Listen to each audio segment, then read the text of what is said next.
Traum. So, I'm the guy who looks like a lion. I'm 6'5". I'm kind of jacked, and I've been eating raw meat for the last 5 years since I was 16.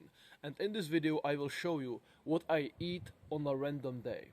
I don't always eat like this. What I eat changes every single day, but it's always coherent with the dietary principles outlined by Aajonus Wonder Planets. Now, I'll show you what I happened to eat yesterday. Today I'll eat something different, but after seeing this video, you'll understand my dietary philosophy, I guess. So, buckle up.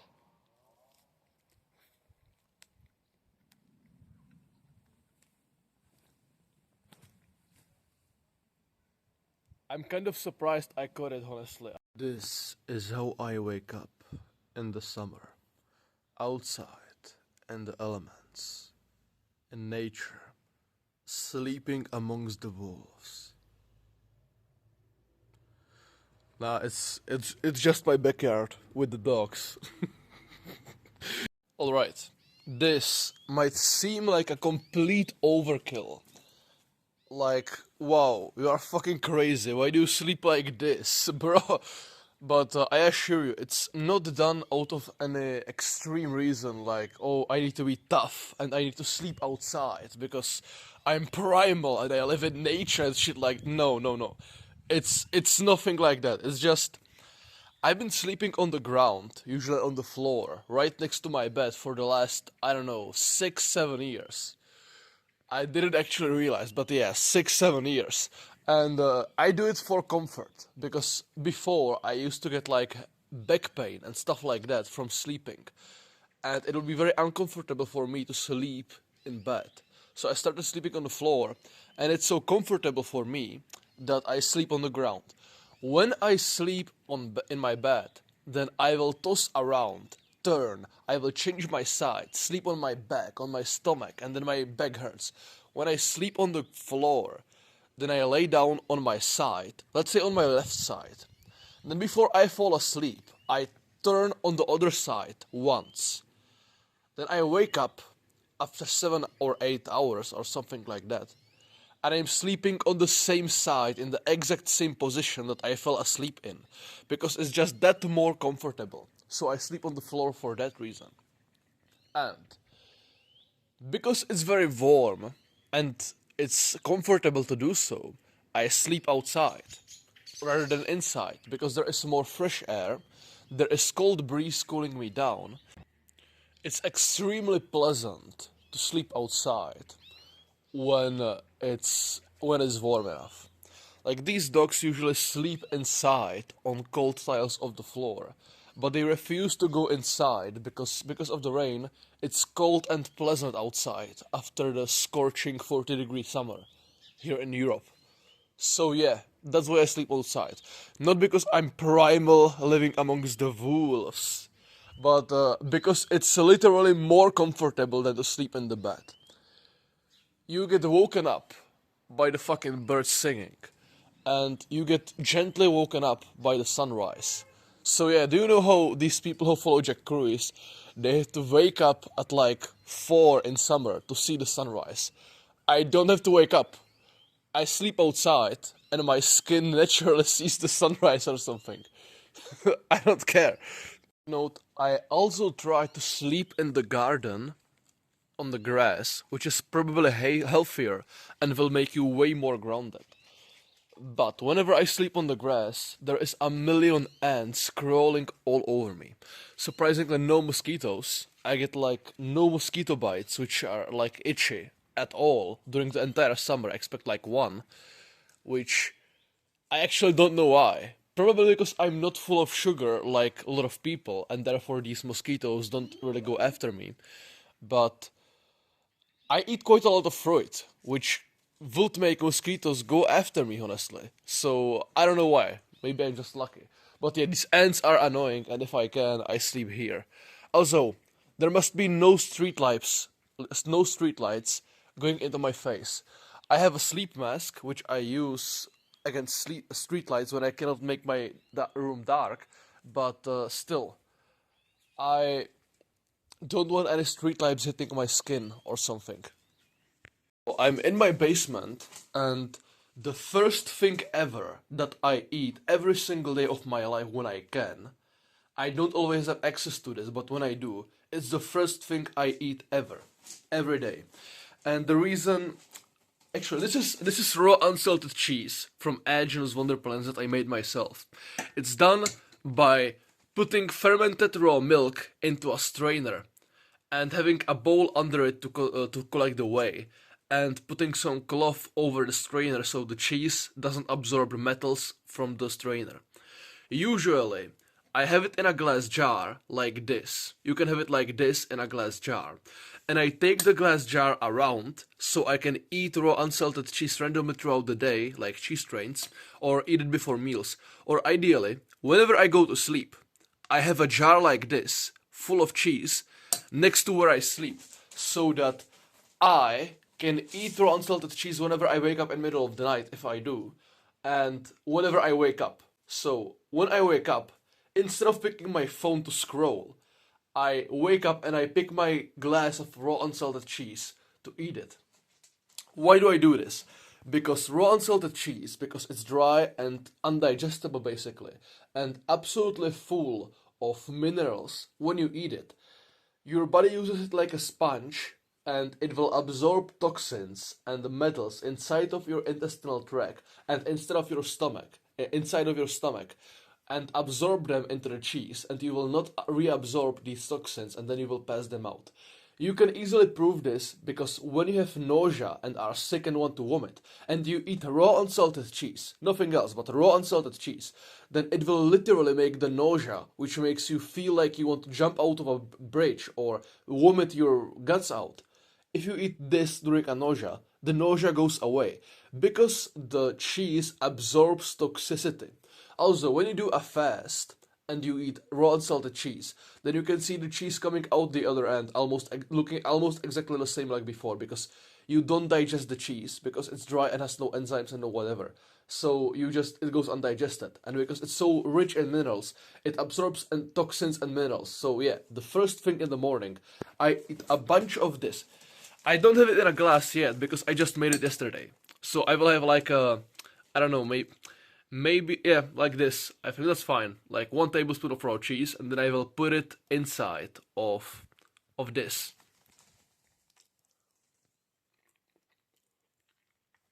Yep, banger. I got the raw cottage cheese inside of the jar, and I will basically be eating this before every single meal. Every day, ideally.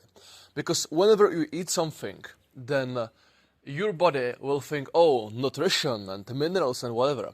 Let me take heavy metals and basically mostly heavy metals, which I have stored inside of my stomach and inside of my intestinal lining when I was injected with various substances.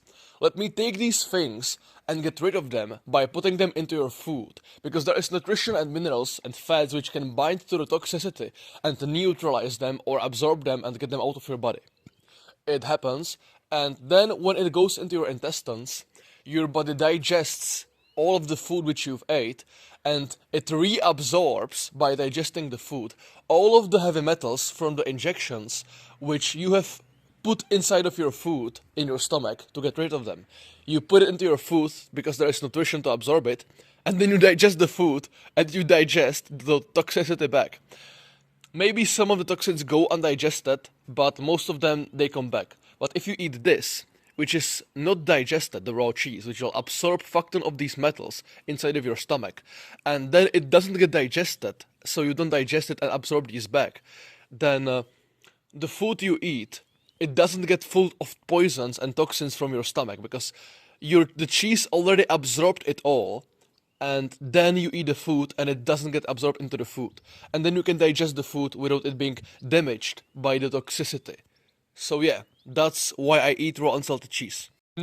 You never, absolutely fucking never want to buy raw unsalted cheese, because it's expensive as fuck and it's completely worthless. You can just buy a gallon of raw milk, let it ferment, and then put it into a fucking strainer, and you have raw unsalted cottage cheese, and it's almost fucking free. It's like 900% cheaper than buying raw unsalted cheese wherever you live. if you have an Amish living in your backyard who can just sell it to you, okay, do it. But just make cheese. I either made or will make a tutorial on my channel, depending on when I post it. So you might look around on my channel, or you want to subscribe and wait until I post a tutorial on how to make raw unsalted cheese.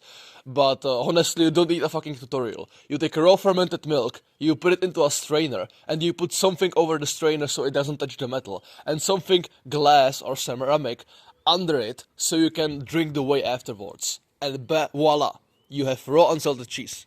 This is what I eat as the first thing in the day. It's some factory-raised pork with some free-range raw eggs and some farmed chicken liver. And if it took me some time to prepare the meal or whatever, and it's been more than like 15 minutes since I had the cheese in the morning, I will have another another tablespoon of raw unsalted cheese and then wait 10 minutes before I eat my food, so it absorbs the toxicity and my food doesn't get damaged by the toxins. I eat this because during the first hour and a half of the day, whatever you eat, your body will make energy from it for the entire day. So if you eat fruit, then your body will make energy for the entire day from fruit, which is unstable energy. If you eat too much honey, even though honey is mostly enzymes, it still has carbs, and it will not give you good stable energy for the entire day. If you eat raw milk, then it does have some fat and whatever, but still has some lactose, and it does not give you a stable energy source. So during the first few hours of the day, you want to eat protein from either raw meat or raw eggs. If I won't have breakfast, if I don't have meat or raw meat for breakfast as the first thing in a few hours of the day, then I will definitely drink raw eggs. If I don't have raw eggs, then maybe raw fermented milk. But you want protein as soon as you wake up.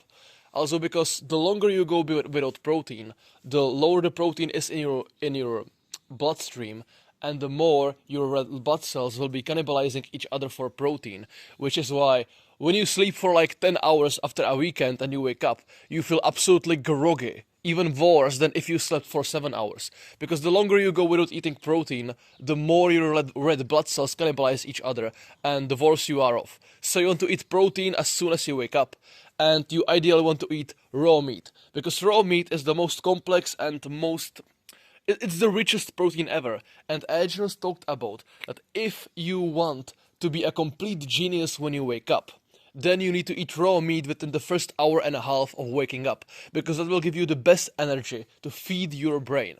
If you cannot have raw meat in the first hour and a half of waking up, then you definitely want to drink some raw eggs. You can drink them right away after you wake up. You take your cheese and then you wait. But since I will be having a breakfast with raw meat right in the morning, then I will not be drinking raw eggs like a snack before. It's not necessary. If I will be waking up for school or something like that, and I will need some quick energy right away, then I will eat some raw eggs, because raw eggs digest really fucking fast, and you will have energy from raw eggs right away. In 15 minutes you can feel some energy from these raw eggs being digested, if you drink them alone. But I don't need any quick energy. I will have my breakfast, and the energy will kick in. Or it will not kick in. I'm energized straight in the morning because I slept a lot and I'm healthy or whatever. But you get what I mean. I didn't brush my hair or whatever yet. I will do that after the breakfast because food is honestly a priority. I want to be fat first before I look good. So, the reason I have 3 raw eggs in here is because each time you eat any raw meat, you want to have raw fat with it. Because when you eat raw meat, lean raw meat with no fat, and you don't eat any raw animal fat with it, or no raw fat at all, then your body will not digest the meat and say, here is raw meat, let me use it to repair my tissues and whatever. If there is no fat together with the raw meat, your body will take the protein and it will use it for energy, like for sugar. And it will not use your raw meat to repair the tissues. If you eat raw meat together with fat, the body will use the fat to create like energy, like ketones and whatever, and then it will use the protein to repair your body.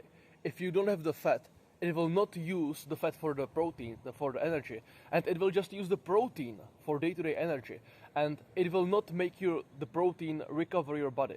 So yeah, eating raw meat without any fat is basically useless because you are not even using the meat to recover your body.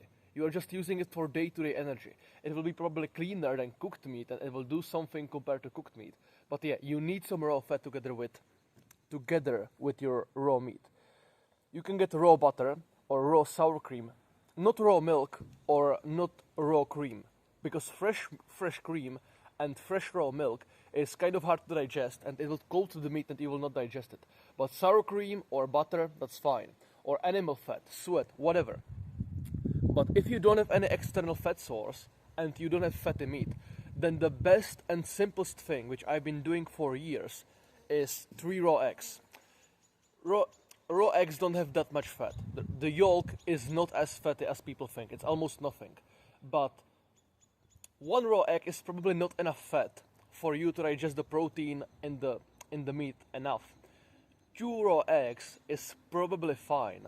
You can use 2 raw eggs together with your meat meal to digest the protein and the fat, and use the fat to build energy instead of the protein. But I do 3 to be safe. 3 raw eggs, and that's enough fat for your meat meal. I've been eating factory-raised pork, and I've been eating hundreds and hundreds of pounds of it for the last 5 years, and I've always been fine. In fact, I've been eating the cheapest vacuum-sealed pork shipped from Spain to Czech Republic, which was in sale, and it was basically the cheapest meat ever for the bottom of the bottom slaves. And because I was a poor student with no money, and I was always fine. Now I eat factory-raised pork from some high-quality Czech butcheries, which I know it's still grain-fed. It's probably jabbed, but it's fine. It's acceptable because most of the toxins actually go to the organs or the fat. And I will show you later, but I actually eat even the fatty parts. I eat even fat of factory-raised pork, and I'm always fine. Because most of the organs don't really go to the muscle fat and whatever.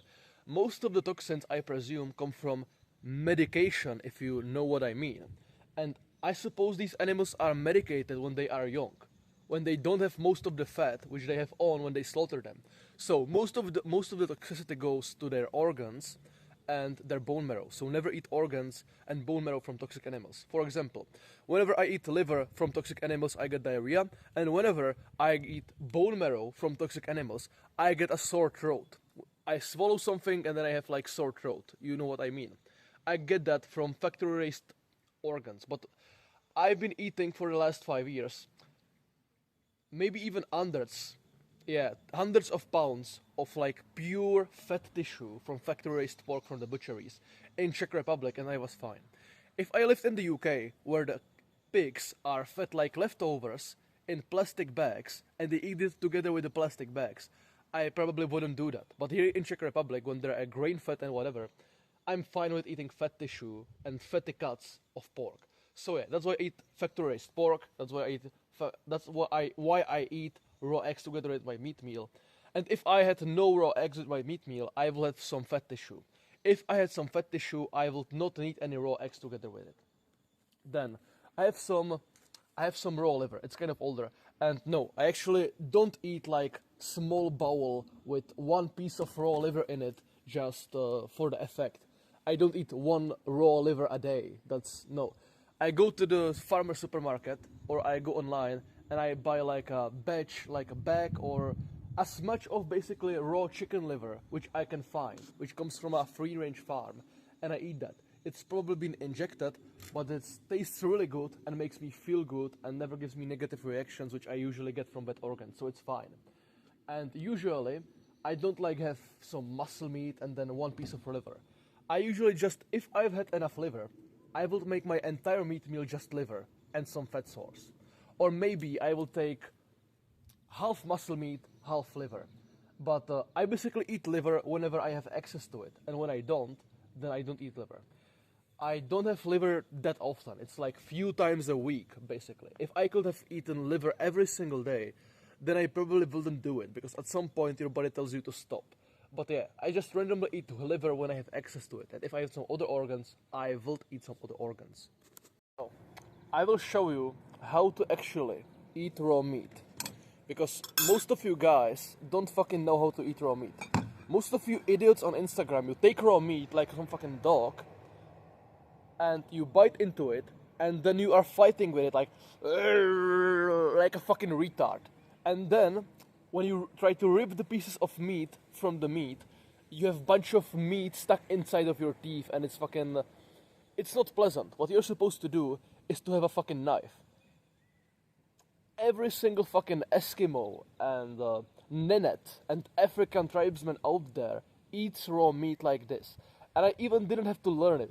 I just intuitively knew. It was revealed to me in a dream that you are supposed to eat raw meat like this. You are supposed to bite it, and then when you hold it in your mouth, you are supposed to cut it. I didn't have to rip the meat like a fucking dog. I don't have to have a bunch of meat stuck between my teeth. I don't need to look like a fucking caveman. I can just... and then chew it a bit and swallow. That's it.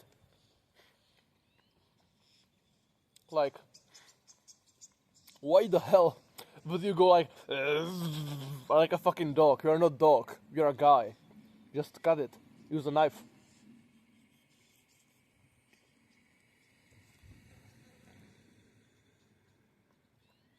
If you go outside into the forest to eat raw meat or whatever, then just take a pocket knife with you and eat your meat together with a pocket knife. Now, I will not eat all of the meat which I've shown here, and I actually didn't even have to take the full plate outside, but I will eat until satiation. What I will do next time, so these flies don't fucking annoy me as much, is I will take a bunch of raw meat outside on a plate, and I will just eat small random amount of raw meat which I put on the plate. Just random intuitive amount. If I take all of my raw meat, then I will just eat until satiation or something. And that's pretty much it. Also, I will not drink these eggs out of a glass. I will make a tutorial on how to drink raw eggs without a glass. But it's very simple, like, observe me.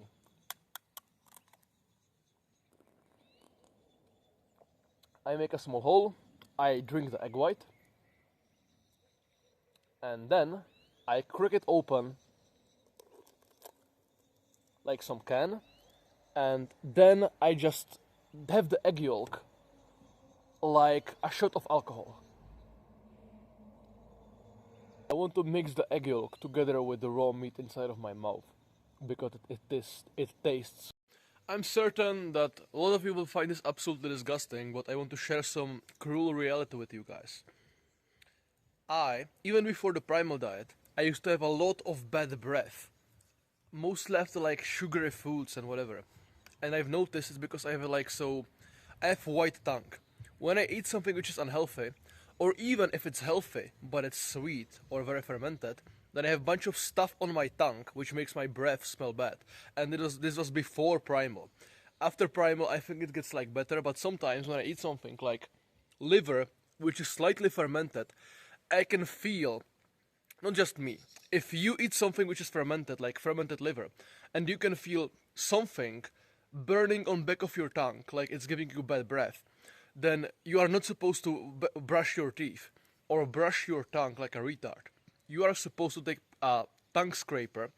Tongue scraper is like this thing which you put and you clean your tongue with it, or you take a knife. So, whenever I feel like I have a bad breath after meal on the Primal or whatever, which actually almost never happens, but now I've eaten liver all week and it was fresh, so I had no problem. But now I had some fermented liver and I can feel it on the back of my tongue. And because I'm not a complete pig, I want to get a clean breath. So what I do is I clean the back of my tongue with a knife. I scrape it off. Now, this is like thick saliva or something, and it's full of liver or whatever, and it's fermented. And I want to be a clean fucking person who isn't a complete fucking pig, so I just clean my tongue after each meal if I feel like my mouth smells or something. Usually it doesn't fucking happen, but sometimes it does, so this is a life hack you can do. Either buy a tongue scraper or learn how to use a knife to clean your tongue. Most of you guys will never fucking need to know this, and it's disgusting and I know it, but yeah, let's say there's one guy watching and he's like, I wonder why I have bad breath all the fucking time, and then they start just cleaning their fucking tongue and suddenly it doesn't smell anymore. So yeah, you're welcome, bro. If you have bad vision, then you shouldn't put raw egg whites into your eyes or eat raw eyeballs. These things might help, but what actually helps is fixing your light environment. You want to watch sunlight, you want to sun gaze during the first hour of the day and last hour of the day. Like the hour after sunrise and hour before sunset, when the sun is extremely red and warm and not bright. Not like this. This is too bright. This is not it anymore. When there is UV light, it will cancel out some of the healing properties of the red light.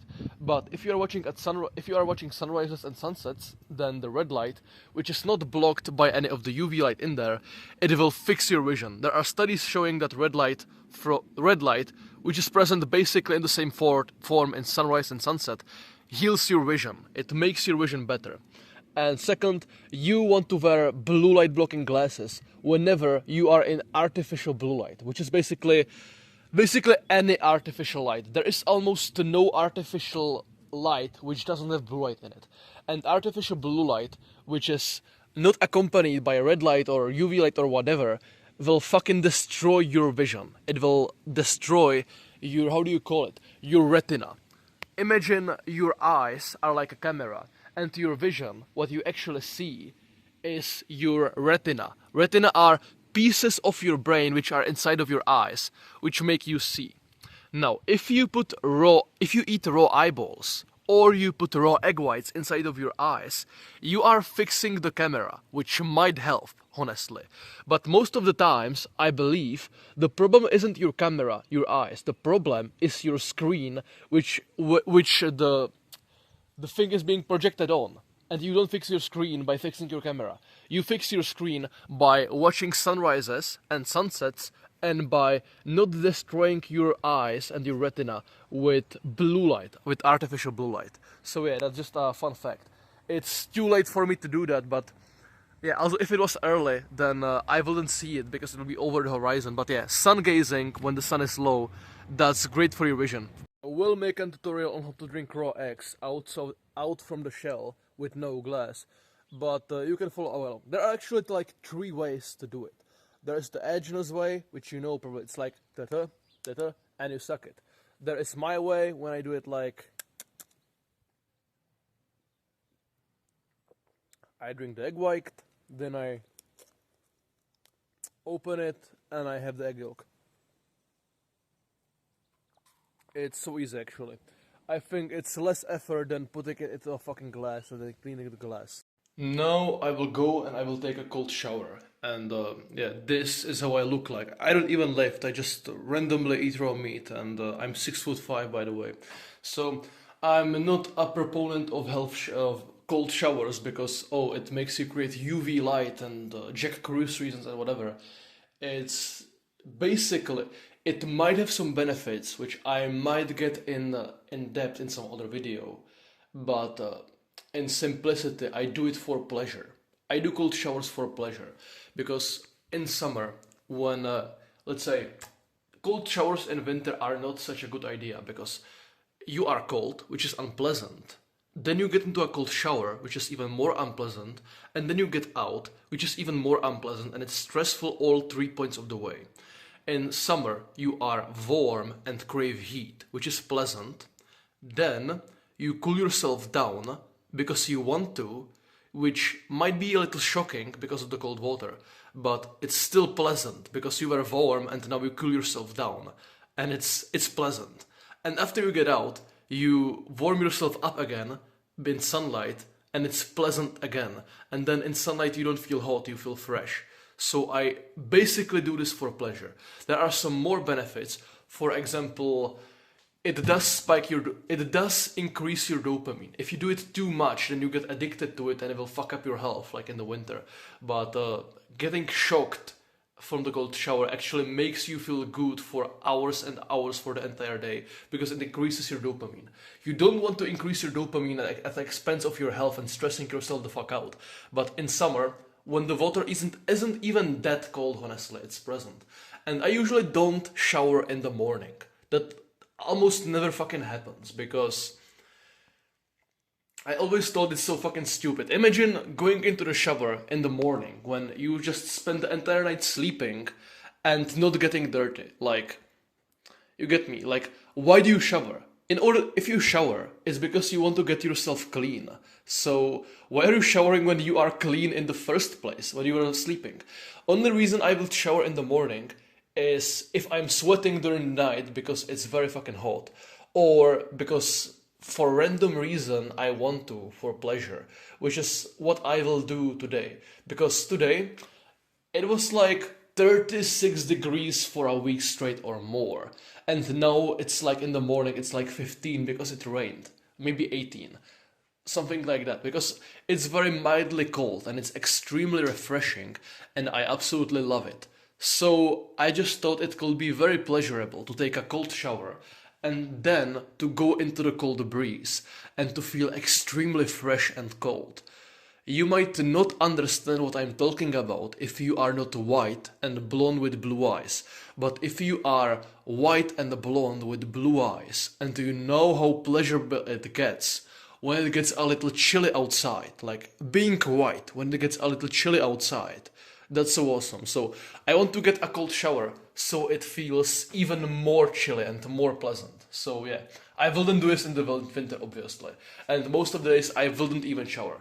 In the winter I don't even shower in the morning, but if I will then it could probably be a warm shower, honestly. Now I will be shaving, and usually I shave before shower so I can just wash myself afterwards, but I forgot, but who cares. And the best shaving cream ever is either, you can supposedly use raw milk or very warm water, which I sometimes do, but the most effective one is raw egg white. I don't even think Aajonus talked about it, but I just randomly thought, the only thing I can use, like when I'm sunburned or I want to shave or whatever, I just randomly think, do I have some random primal food I can put on it? Like when I was sunburned, I just randomly, let's put some raw food on it. And I only had raw eggs, so I put some raw egg whites in it and it helped the sunburn. Then I wanted to shave, I was, do I have some primal food? So I just put some raw egg white on it and it made the shaving easier. So just randomly put raw primal foods on your face or your skin when you have some issue, and it usually resolves the issue. So yeah, that's how I figured this out. But if you put raw egg white on your stubble and you shave yourself with the raw egg white, it makes it way easier to shave. Because when I dry shaved, because I didn't want to use any fucking chemicals, I always like shaved and there was like these small pieces of hair which were hard to get out, and I was like trying to get them off and they wouldn't get out, and it would fucking hurt and I will cut myself. When I use egg whites for shaving, it's very easy, no resistance at all. And then I use this fucking, I don't need to use like a fucking electric one. I just use like a razor, and then I just clean the places between the razors, between the blades, with like a needle to get the hairs out. So it just better, like shave smart, guys. And the reason I do shave is because after my father, first my father had horrible beard genetics, and also I've inherited no fucking chest hair after him, unfortunately, and I was fed fucking formula instead of raw milk for majority of my upbringing, so my facial hair is absolutely cooked. I look like a fucking retard, and it's fucking cringe when I grow my fucking facial hair out. I've tried, sorry, I can't do it, not for the next few years, so that's what I shave. Crack open the egg a bit, and then you get the egg white inside of your hand, and you just spread it around, all around your face. And it's disgusting and whatever, but you can wash it afterwards in like fucking minutes, so grow up.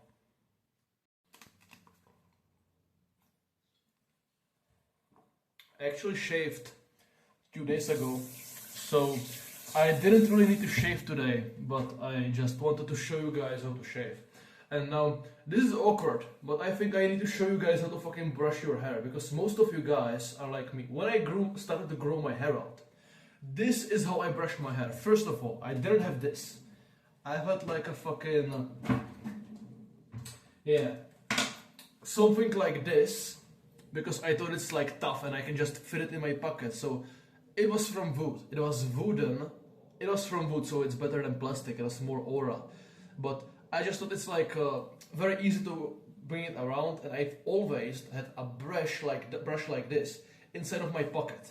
And I would just randomly brush like 3 times a day with my fucking pocket brush made out of wood.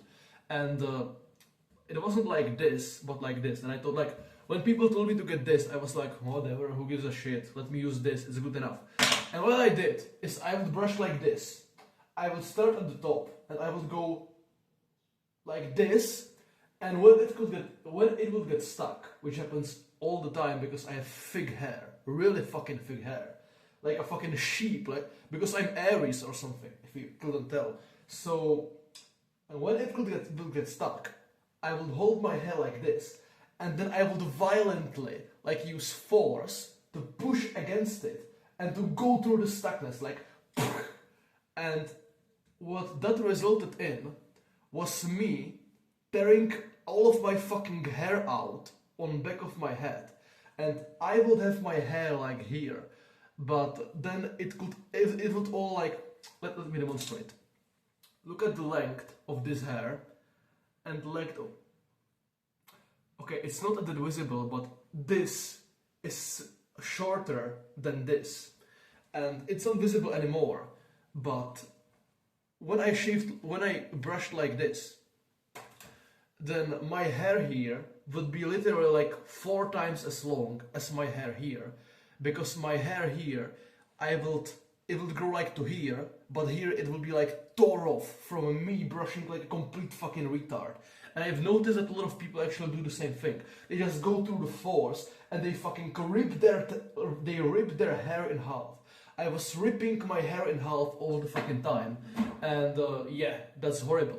What you're supposed to do is to stop being a retard and being a tough motherfucker. Oh yeah, I can have this kind of a brush. Fuck no, just get this thing, take the L, be like a woman or something, and use this. And you don't go like by force, like ripping your fucking hair in half. You do like this.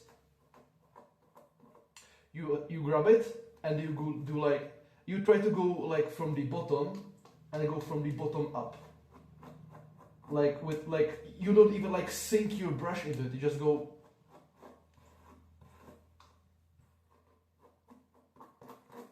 That's how you brush your hair without ripping them in fucking half. And yeah.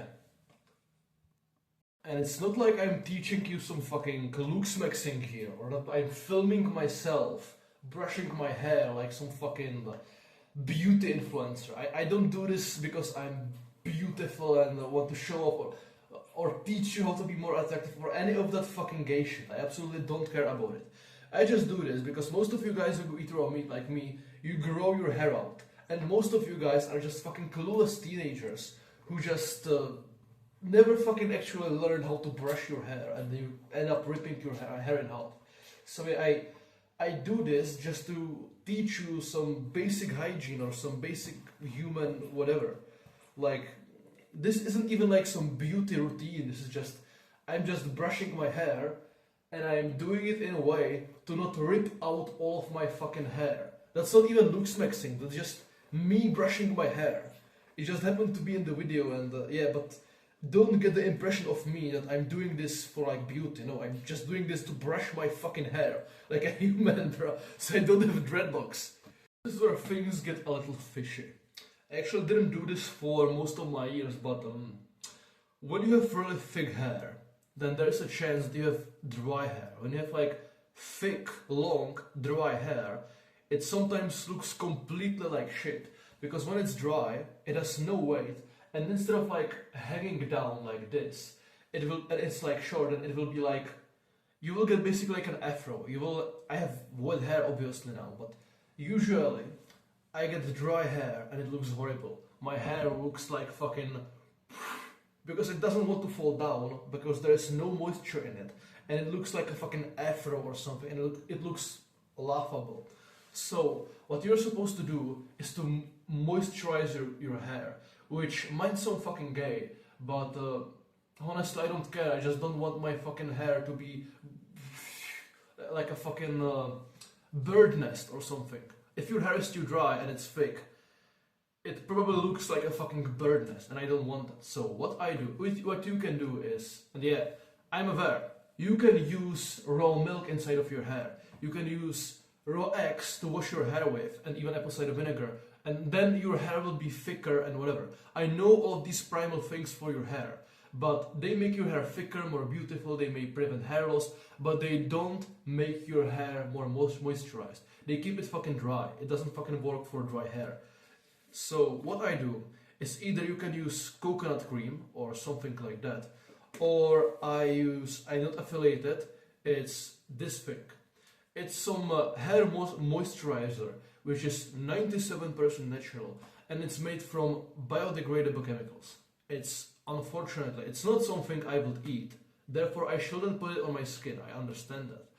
But it's not complete poison with random nonsense chemicals. It's from natural biodegradable chemicals, which aren't so poisonous, honestly. It's sort of from biological matter and whatever. And I put it on my hair, which is that, and not on my skin, and I try to not put it on my scalp. And first, you need to get your hair wet, so either you shower first, or you have a bunch of these fucking things, and you water yourself like a fucking plant. And then you put small amount of this in your hair randomly. If you have thick dry hair and you have a fucking bird nest on your head, and you try to use one of these things, then you will see that your hair stops looking like a bird nest and just falls down. And again, this is not any beauty looksmaxxing gay shit I'm teaching you. This is me teaching you to not have a fucking bird nest on your fucking head. If you eat raw meat and are growing your hair out, but are fucking unshaven and have a fucking bird nest on your fucking head, no one will take you seriously. So just learn some basic human hygiene. Thank you. If you don't want to use chemical like this is like Garnier Fructis, whatever the fuck. It's some natural biodegradable way. But what you can use instead is coconut oil or something oil which hydrates you. If you do this with raw milk, it will get too oily and it will like dry there, and it's not worth it. What you can do is maybe coconut oil. You can put small amounts of coconut oil. Now, I tell you, small amounts. You like dip your finger in the coconut oil a little bit, just a little bit, and you put that in your hair. If you put too much, your hair gets too oily and then it's shit, and then you need to wash it, because then you just look even worse than if your hair was dry, if it's too oily. Also, if your hair is dry and it's not wet from shower or from doing this, then it will not absorb the oil or whatever, and it will be just oily. So yeah, I don't think coconut oil is a good idea, because it just gets your hair oily most of the time. You need to get like some natural hair conditioner or something if your hair is dry. If it's not, it doesn't matter, you can skip this part. Whenever I want to take a piss, I go outside and I do it in a way that my balls are exposed to the sunlight, just for the extra testosterone boost. I'm going to be doing some stuff on my phone, and I'm going to be doing it outside, grounded, shirtless, and sunning my balls, because it's healthy. There are studies showing that UV light makes you increase your testosterone production, and that UV light makes you secrete more sexual hormones if it hits your balls. And then sunlight is a bunch of stuff which makes your cells work better, and if that stuff hits your ball cells, which produce your testosterone, then your cells that produce testosterone will work better as well. And at the same time, this is just so fucking healthy. Sun your balls.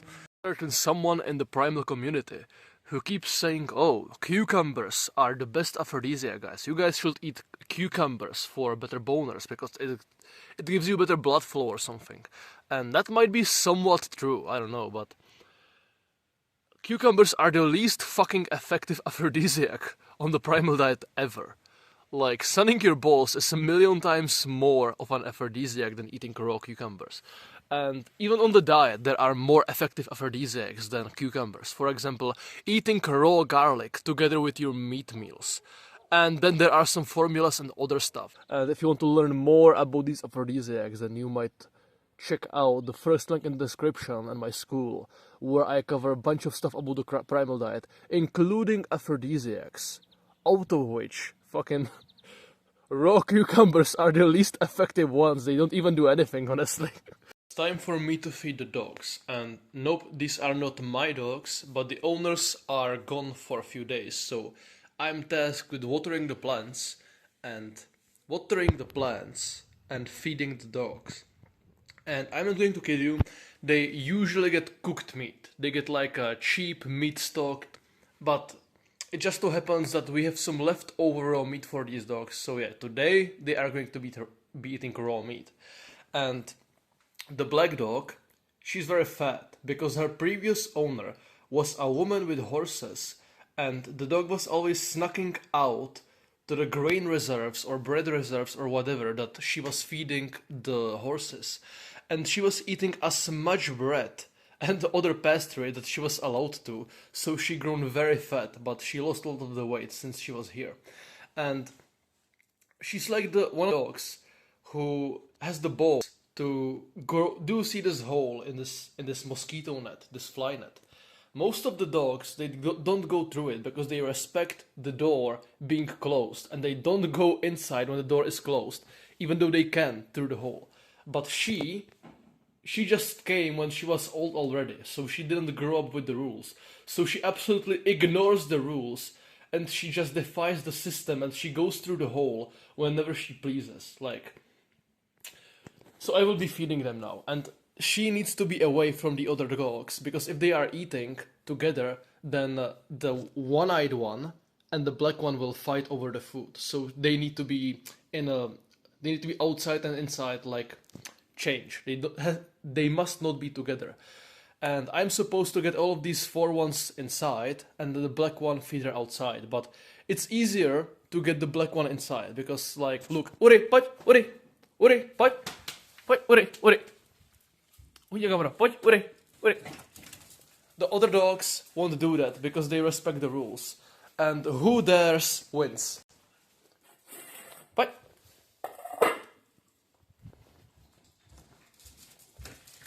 Tak.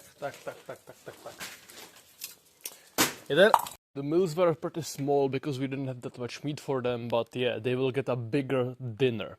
So I'm getting a little thirsty, so I'm going to have some vegetable juice. It's a bunch of celery and bunch of carrots. It's more carrots than you're supposed to have, but I don't really care, I don't mind. It has some extra sugar because of it, but I don't care.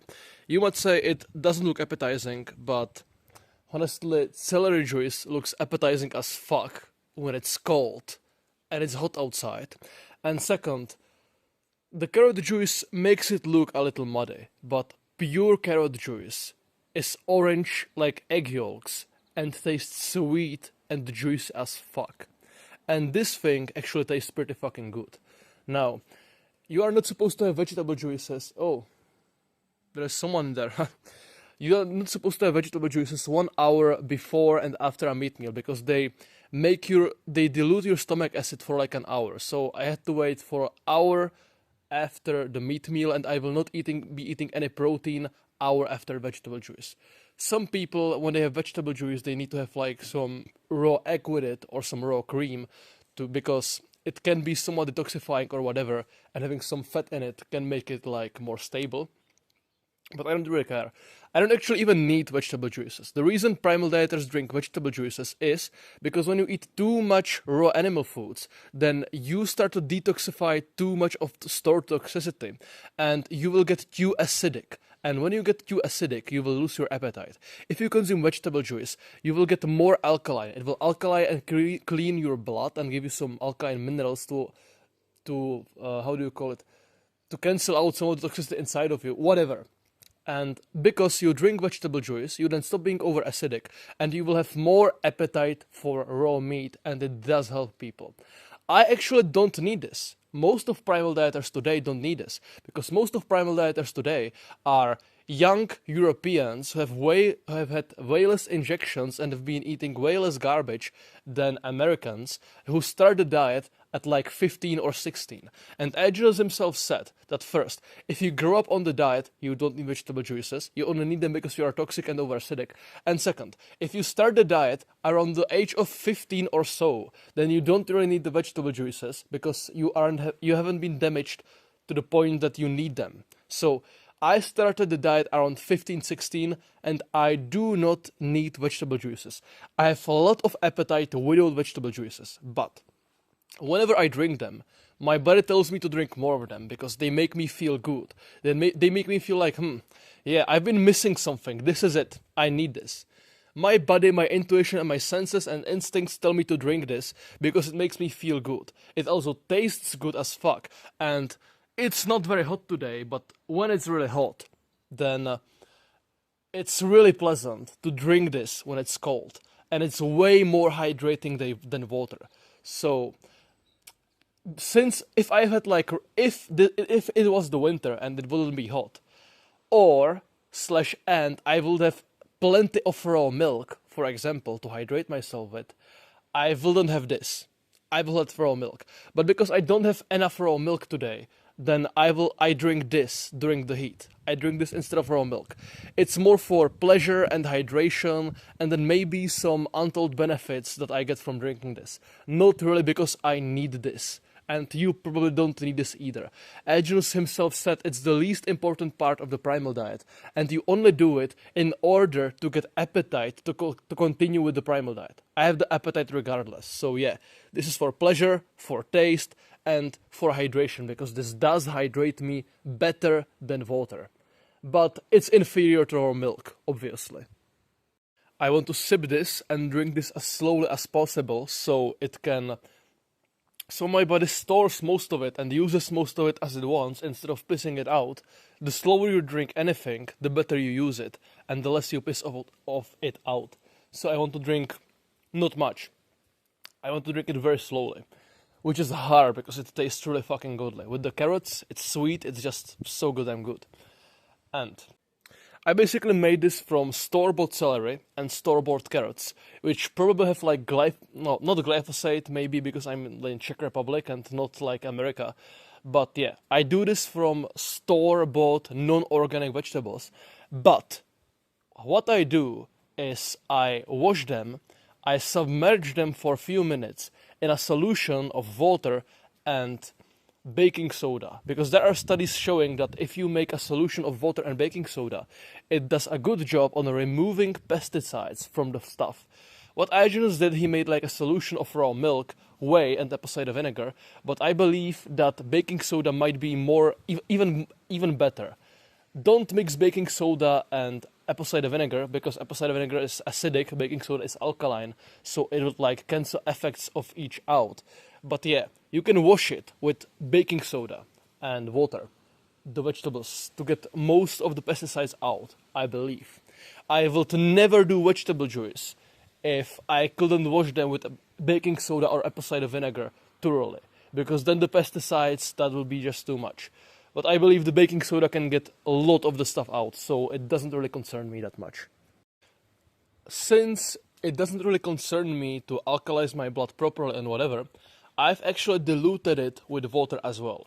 It's like 4 parts vegetable juice and 1 part water or something, which I believe Aajonus even himself recommended, so you have a little bit of more volume to the vegetable juices.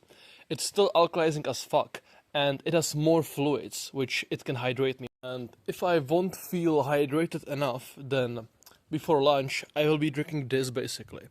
It's water, it's cold out of the fridge, but it's been originally in a gallon jar where I stored it, which is full of like residue from raw milk, from raw fermented milk, and I've been filling it with whey as well. So it's a bunch of water and whey and milk matter, which has been fermenting for some time. So it's not just pure dead water, but it's kind of alive. It tastes kind of better. It's kind of sour, kind of a little sweet, maybe not really sour. It's sour, and I will sip on that when I feel thirsty. I'm not going to eat it. It's like 9 a.m. and I have breakfast at like 7 a.m. But I'm going to prepare my lunch, and this is a specific cut of meat which is called roast pork from a butchery, and it's really good. And what I figured out that not every single piece of beef, I mean pork or meat, whatever, does this. But roast pork specifically, if you keep roast pork in thin slices outside in the sun, it will dry up, it will warm up, and basically every single piece of raw meat ever tastes better if you let it warm up in the sun. In the room temperature, meat tastes better than when it's cold. But if it's roast pork specifically, and you let it dry out in the sun for a few hours, maybe even more, then it becomes dry basically, and it tastes different. It tastes really good. So yeah, roast pork, I am leaving it out in the sun for a few hours to warm up and to dry up, to make it taste somewhat better. Now, I'm not concerned about the flies, because for some reason, flies don't really go at this cut of meat. Maybe because it's thin and it's going to be dry, I absolutely don't know. Usually they go after my meat, but not after this. And if they do, then they just crawl around. But I've never ever encountered eggs in this cut of meat from flies. And I did see fly eggs in my meat before in the past. It's disgusting, but it doesn't happen with this kind of meat. So that's what I'm preparing for my lunch. I'm sitting out here in the sun, doing something on my phone with headphones in, so I don't have to listen to the chainsaws that I can hear in the distance. Bro, whenever I hear like someone working with these loud instruments, I want to take my Bluetooth speaker, play some fucking black metal on max volume, go to them and hold that black metal right next to their fucking head to show them what the fuck are they doing. So anyway, I'm going to be sitting here with, I don't know, I will have this raw unsalted cheese next to me.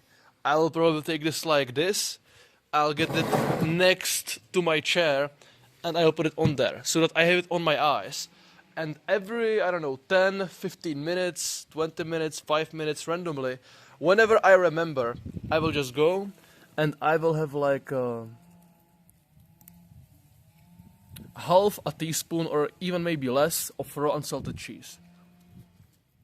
The more often that you eat raw unsalted cheese throughout the day in small portions, the more often you are pulling out toxins and heavy metals from injections from your stomach lining and from your intestines. The more you will do this, the cleaner your irises in your eyes will be, and the more you clean yourself out. If you have gut issues, or basically any, I would say any health issues ever, then eating raw unsalted cheese randomly throughout the day to clean out your gut helps a lot. I've had this guy in my Telegram channel who was like chronic, how do you call it? He had chronic fatigue. He had no erections. He was very sick, and he had very high amount of health issues. He just didn't work properly, his body. And he tried everything. He tried cold showers, sunlight, primal diet, high meat. He tried absolutely everything, and nothing helped him. The only thing which helped him was doing these so-called cheese trains, when he started eating small amounts of raw unsalted cheese throughout the day, all day, every day.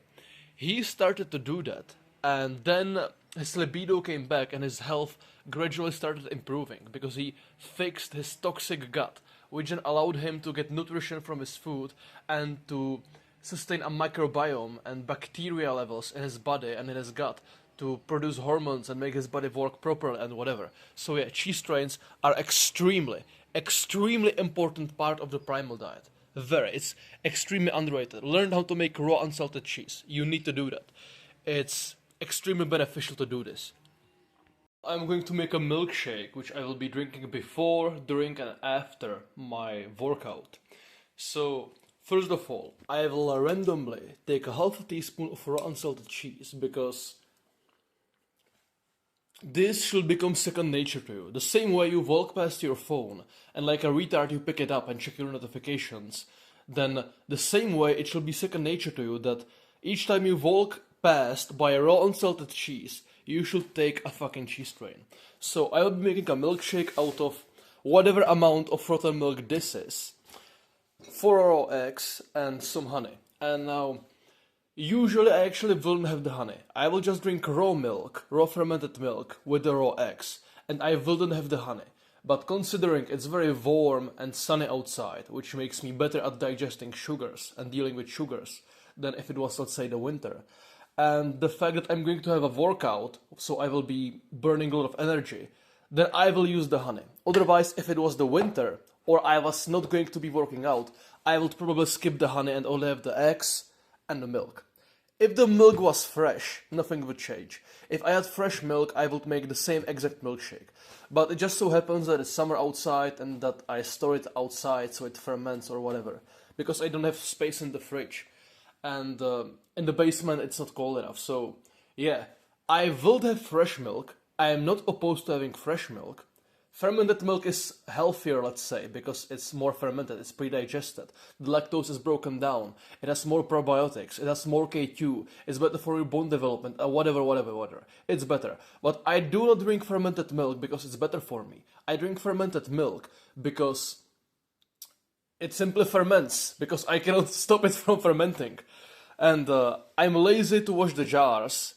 Or actually, I cope by saying I don't wash the jars, so it ferments even faster. Because, yeah, sometimes I want it to ferment and sometimes I don't, but I just don't care. It's fermented, that's the way it is. Though there is a very good benefit to fermented raw milk. You cannot drink fresh raw milk cold, because it will turn off your stomach acid and you will get a diarrhea and not digest it. But you can drink fermented milk cold. So you cannot drink fresh raw milk out of the fridge, but in the summer when you want to drink something cold, you can drink fermented milk cold, because it digests perfectly and doesn't give you any issues.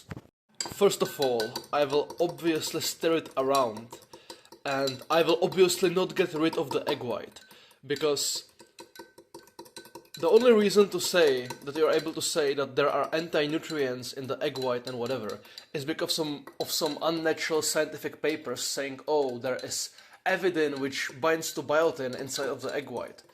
Well, bro, there are scientific papers as well which say that avidin in the egg white is disabled by low pH environments and warm temperatures. So your body temperature and your stomach acid literally disables the avidin, so it doesn't even bind to biotin afterwards. So fuck you. Egg whites are completely fine, you don't need to get rid of them, because your body can get rid, or it can disable the avidin. Now, this is honey. This hard thing, which absolutely wouldn't be liquid, I've made it liquid. The way I got the honey to be liquid, so I could just spread around, and it wouldn't be like solid on the bottom of the glass, so it like swims around, is something every one of you should learn.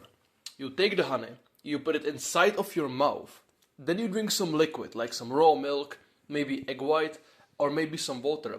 And you swish the water with honey around inside of your mouth to melt the honey, to make it liquid, to make it not solid. And then you get it around in your liquid and you stir it around. And voila, it's liquid.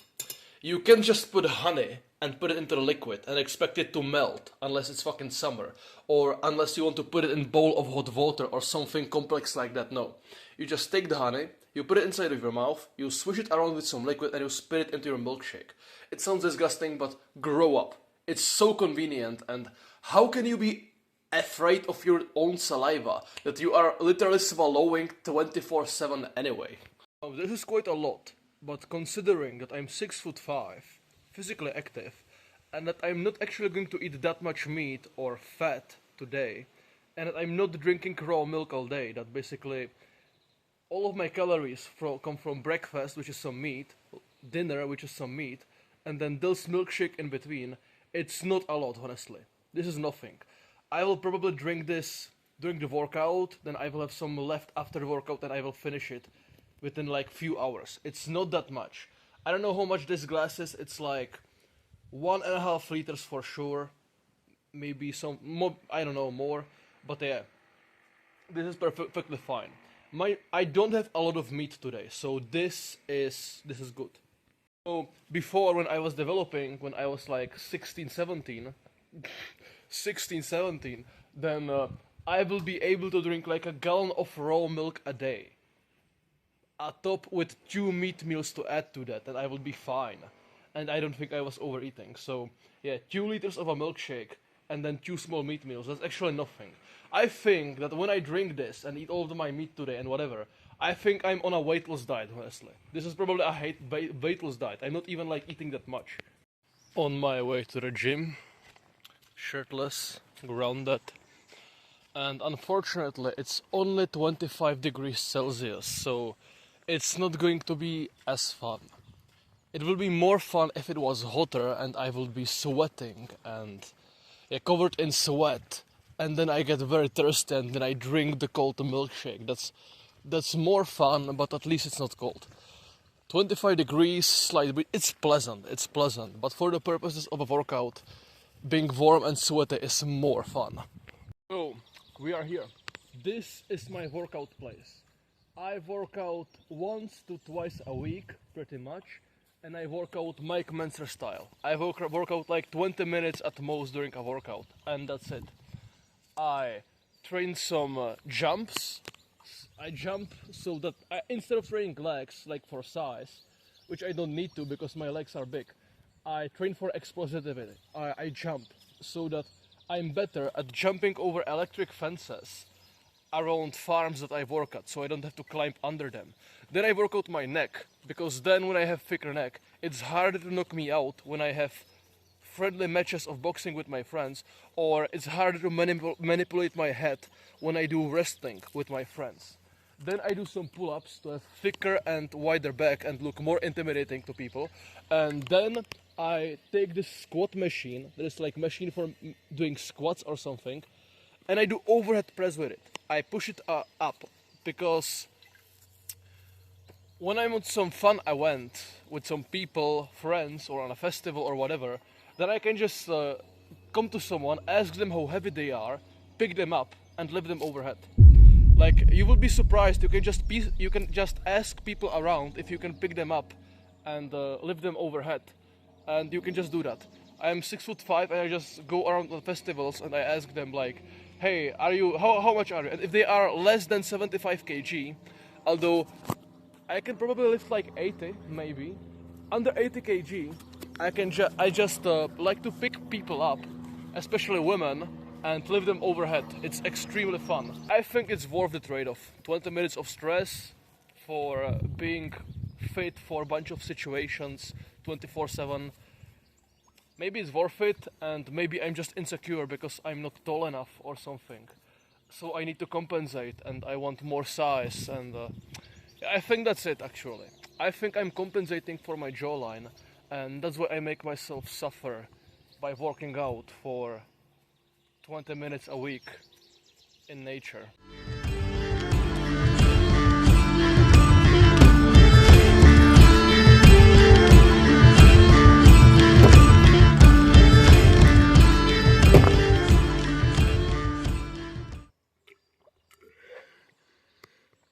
By the way, I'm nose breathing all of the time, because when you breathe through your nose rather than your mouth, you are able to utilize more of the oxygen that you breathe from the air. If you breathe through your mouth, you are getting more air and less oxygen. And I've seen a bunch of Olympic runners who like breathe nasally, absolutely mock, and run over some mouth breathing guys. No, my cardio isn't the best, but when I trained boxing or I did some really hard bodybuilding stuff like breathing squats from Steve Reeves, if you know them, doing 20 squats with some heavy ass weight, which is done specifically to make you breathe really hard and help you to expand your rib cage. I have done that breathing nasally only, and I'm able to do that. Whenever I train whatever, I mostly breathe nasally. And because I'm very big, it sounds annoying as fuck to everyone. Last time I took an MMA class, I was breathing like... if I breathe it to my mouth, it will be like you will barely hear it. I really annoy people with my breath.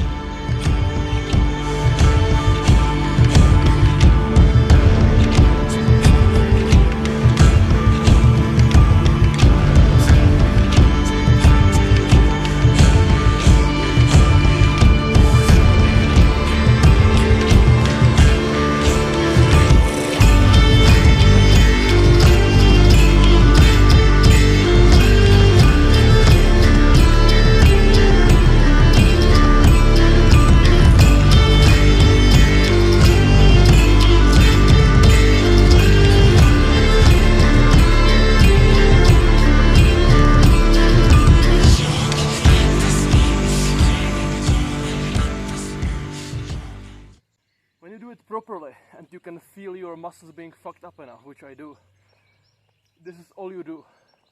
I don't do 2 sets of pull-ups or pull-ups and then rows and then whatever. I do 1 set of this and that's it. That's it.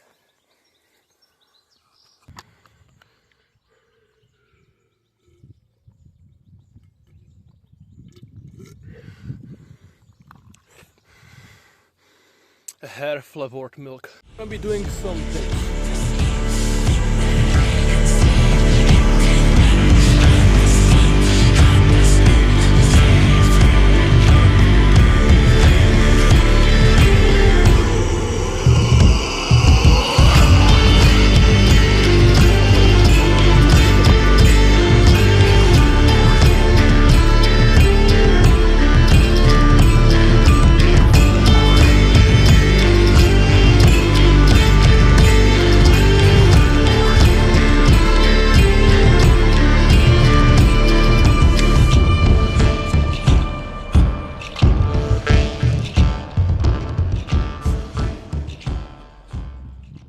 The last exercise I'll be doing is neck bridges, and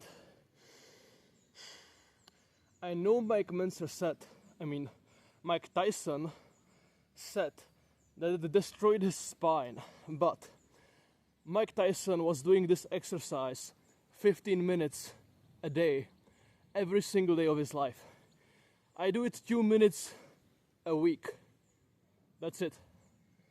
That's like saying running a marathon this is bad for you, and therefore you shouldn't be jogging for 1 minute to catch a school bus. That's complete nonsense. This will not harm you. Unless you have a fucking pencil neck. But I don't.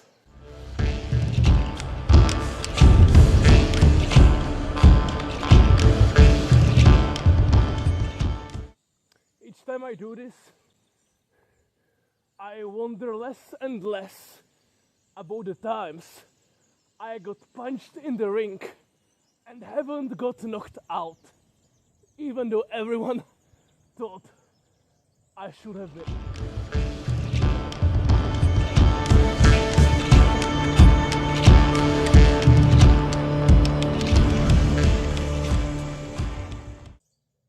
I'm sure that together the time of me performing these exercises was like 10 minutes or less. And that's it for the week. And just by doing this once a week, and I don't even do it strictly, like sometimes I forget and don't do it for 2 weeks. But I think you can somewhat see that I look like not like a normal human being. And keep in mind, I'm 6'5". Okay, maybe 6'4.5" or something. Who gives a shit? If you are tall, then your muscles will spread around the longer bones and you will look way skinnier. Even though I'm so tall, I still looked kind of fucking jacked and I barely work out. If I was like 6 foot or 5'7" and I've had all of the muscle tissue that I have on myself, which I'm now at 6'5" with, I would unironically look better. I do look better than bodybuilders now, but I would look like more muscular than bodybuilders if I would be short. And that comes from my health. From me eating a bunch of raw protein, from which is raw muscle tissue, from which regenerating your own muscle, which is extremely healthy for you. I mean, extremely easy for you. And to me, having high testosterone from sunning my balls, not wearing plastic and eating healthy food and whatever. I just randomly work out once a day, maybe. I mean, once a week, maybe. And I end up looking like this and 6'5". Like, I just randomly got a fucking pump. My phone just lays on the ground. I have shit lightning and I still look better than anyone who goes to the fucking gym after doing absolutely nothing for it almost. So yeah, you better fucking eat healthy. Like, I used to work out for years, daily, months and weeks, a lot, for hours every day, and I used a lot of strategies and I couldn't gain any fucking weight. When I went and started to eat raw meat, I went from looking like a fucking pencil neck to gaining like fucking 20 pounds or more of muscle in a fucking year. It's the diet. If you fix your diet, muscle gain becomes extremely fucking easy. And it becomes so fucking easy that you might as well just fucking work out once a week to get all of the benefits with almost none of the effort, because it might not get you late, but if you look like this, then random people will respect you more and it will make life more fun. The way that people treat you better when you are bigger than them, that's so fun, it's worth the 10 minutes of stress that you go through every week to achieve it. And what else? I don't know, people watch YouTube videos and eat and watch their calories and everything and sacrifice hours and hours every day in order to look like me. And now I'm here looking like me, and I'm trying to convince you that it's worth to look like me. I shouldn't convince you. Like, if you want to be a skinny pencil neck, it's your choice. There are people who want to be like me, who I don't need to convince. So these are the people I'm appealing to. If you guys don't even know like about the raw meat diet and whatever, watch my stuff, eat like I do, and muscle gain becomes easy. That's about it. A very important rule for muscle gain, and yeah, I just drink it from a fucking 2-liter jar like nothing because I'm a fucking ogre. But yeah, usually I carry around in my bigger bag like a gallon glass of milk and drinking straight out of the gallon glass because I can, because I'm a fucking space marine. So very important rule obviously is to, I don't know, probably not work out fasted. That could be like important, but not that important. What is the most important though is to have protein and fat and maybe carbs, whatever, but you need protein basically since after you work out. Then within the 30 minutes you need protein. You need to get some protein right after the workout so that you have nutrients to repair your damaged muscles from. And I have a milkshake right now. If I didn't have a milkshake, then I probably wouldn't drink anything at all during the workout, because anything that I could drink would probably dilute my hydrochloric acid. I wouldn't drink vegetable juice or water or fresh milk, because that would dilute my hydrochloric acid, and then I would have to wait like an hour after I finish drinking to be able to eat meat. And I want to eat meat right away after a workout, if I didn't have like milk or eggs or something like that. If I was drinking water and I couldn't eat meat, then after the workout I will have some raw eggs right away for some protein, then wait until I can eat meat and eat meat. So yeah, I can drink milkshake or raw milk if it's fermented. You can mix fermented milk and raw meat, but not fresh. Like, these principles are really important. If you drink fresh milk together with raw meat, you might spend less time stressing about it and whatever, but then you will not gain any fucking weight, because you are not even digesting the raw meat. Like, honestly, if you drink fresh milk together with raw meat, then you might just as well fucking eat cooked meat, because you are wasting the raw meat. If your hydrochloric acid doesn't fucking work, you don't get a fucking diarrhea, but you don't use the protein to repair your muscles anyway, so why do you even bother with eating raw meat? if you can't even do it properly, bro. Yeah. Also, when I made it, if you're working out, then you should have more rest days than working days in the week. Because you only grow muscle pretty much on the days that you are resting. You don't grow muscle on the days you are working out, only during the rest days. That's why I have fucking 6 rest days a week. So I grow muscle 6 days a week and stimulate muscle growth like once a week. If I wanted to maximize growth, then maybe I will work out like 3, maximum 4 times a week, to stimulate the muscle growth. But I will have like 3, at least half of the fucking week should be dedicated to resting and growing muscle. This way you will spend less money, less energy, less time and less effort, and you will grow more muscle. You should really look up Mike Mentzer. You might not need to be so extreme and do 1 set per muscle group like I do or Mentzer does, but you do need to understand this philosophy and pretty much like work together with it. It really makes sense. You only grow when you rest. Before, there used to be several hundreds of like, how do you call this thing? These things. There was hundreds of these, and I thought it would be extremely funny to make a line in middle of the road made out of these. So there was like hundreds of these placed in a fucking line, and people just had to walk by sides of the line. And I called it the Tropic of Aries. It was extremely funny.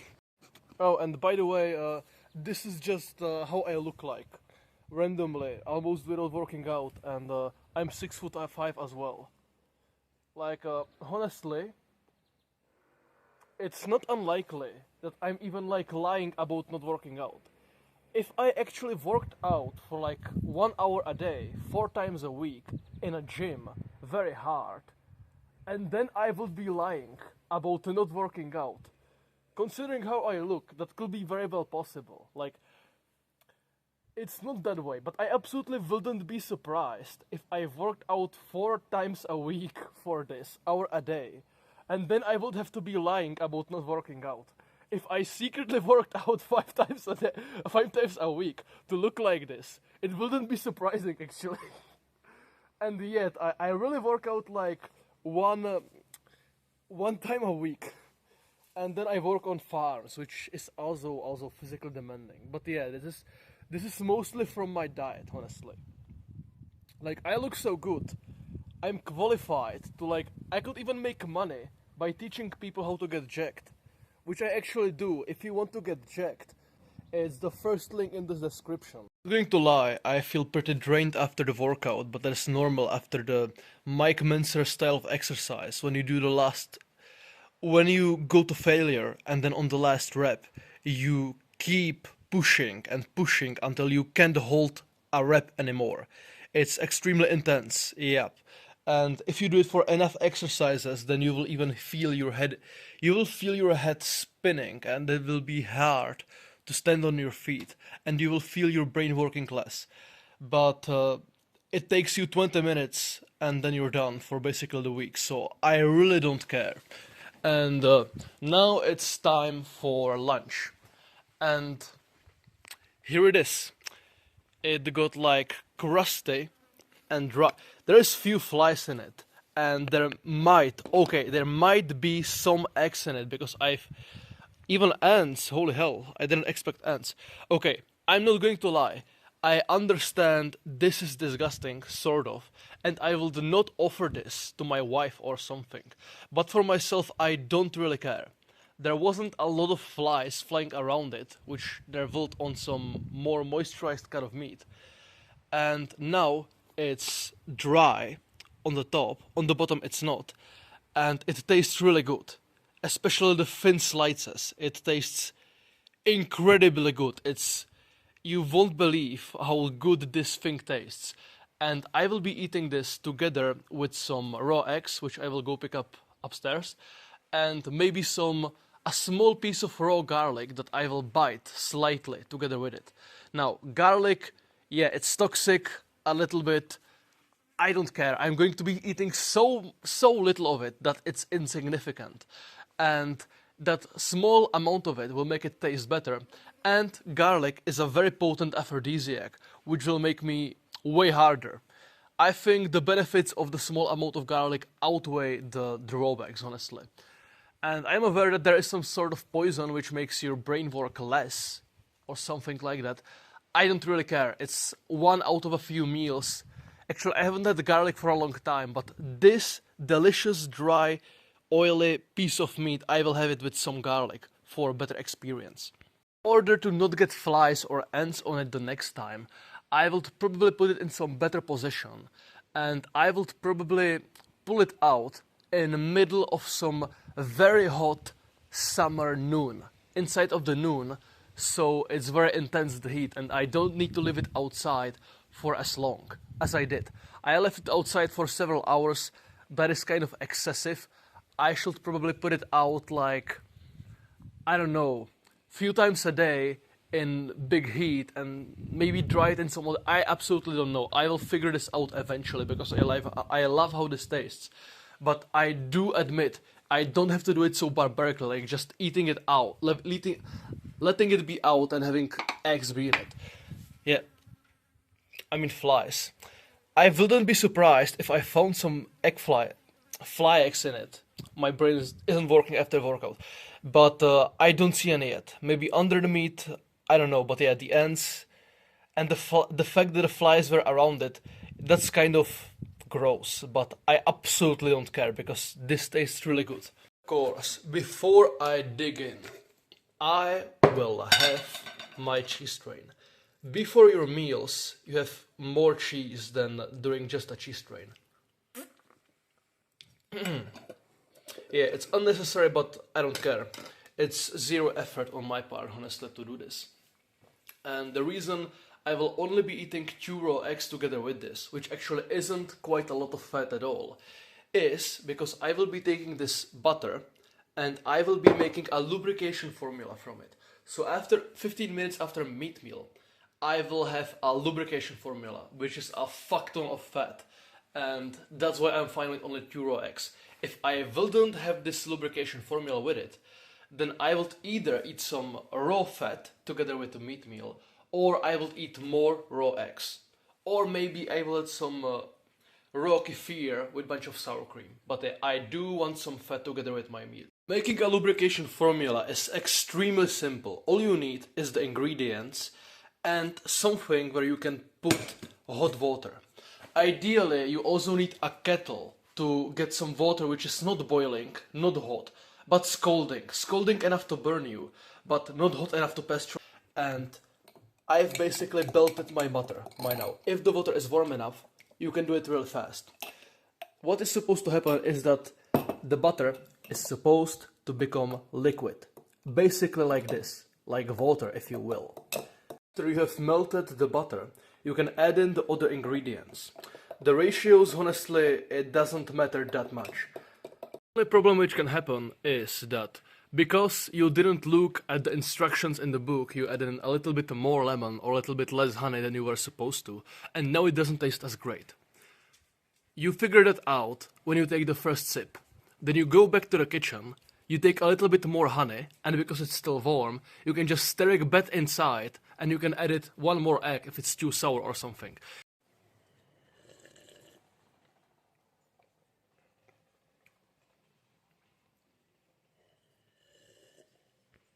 So, what I'm doing now is sitting in the shade in the cold breeze and drinking a lubrication formula after my meat meal.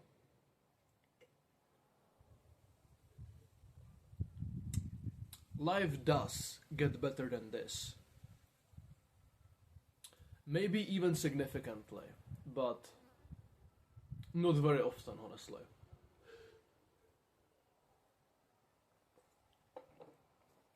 It does get better. Life does get better than sitting in a chair in a shade in the cold breeze and drinking a lubrication formula.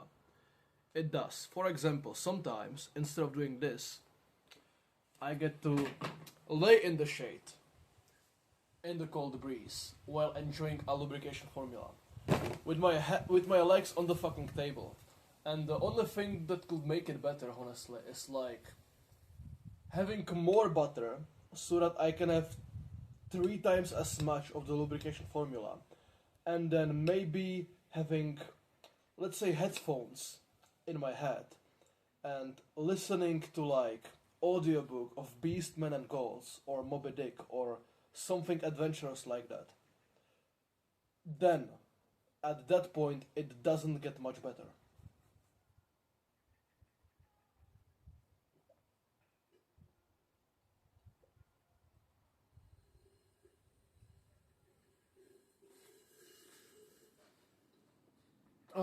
My only regret in life right now is that I don't have enough money to buy more butter for more lubrication formulas. Now, after the lubrication formula, I will have like a mineral supplement. I will have a very, very small amount of honey, let's say like this, and it's 1 part of honey per 6 parts of cheese. So I will have this amount of honey and 6 times as much cheese, and I will mix the cheese with the honey together in my mouth. So instead of the cheese being undigested and acting like a sponge, picking out toxins inside of my gut, this way the enzymes in the honey make the cheese digest and make you digest all of the minerals, which is very effective for bone growth, for weight gain, and Aajonus even said it helped people reverse osteoporosis because of how potent of a mineral supplement it is. If you drink enough raw milk, then this actually isn't really necessary, but I just do this after a lubrication formula, and Aajonus actually recommended this being done like 30 minutes after a meat meal, which is basically after a lubrication formula. Now, it's been some time since the meat meal and the lubrication formula, and because it's very hot, then I will go and have some fruit here in the garden. The apples are starting to be ripe, so I will just pick one which I think looks fine. I'm fine with kind of unripe fruit as well, like this one looks unripe, but it looks big and juicy.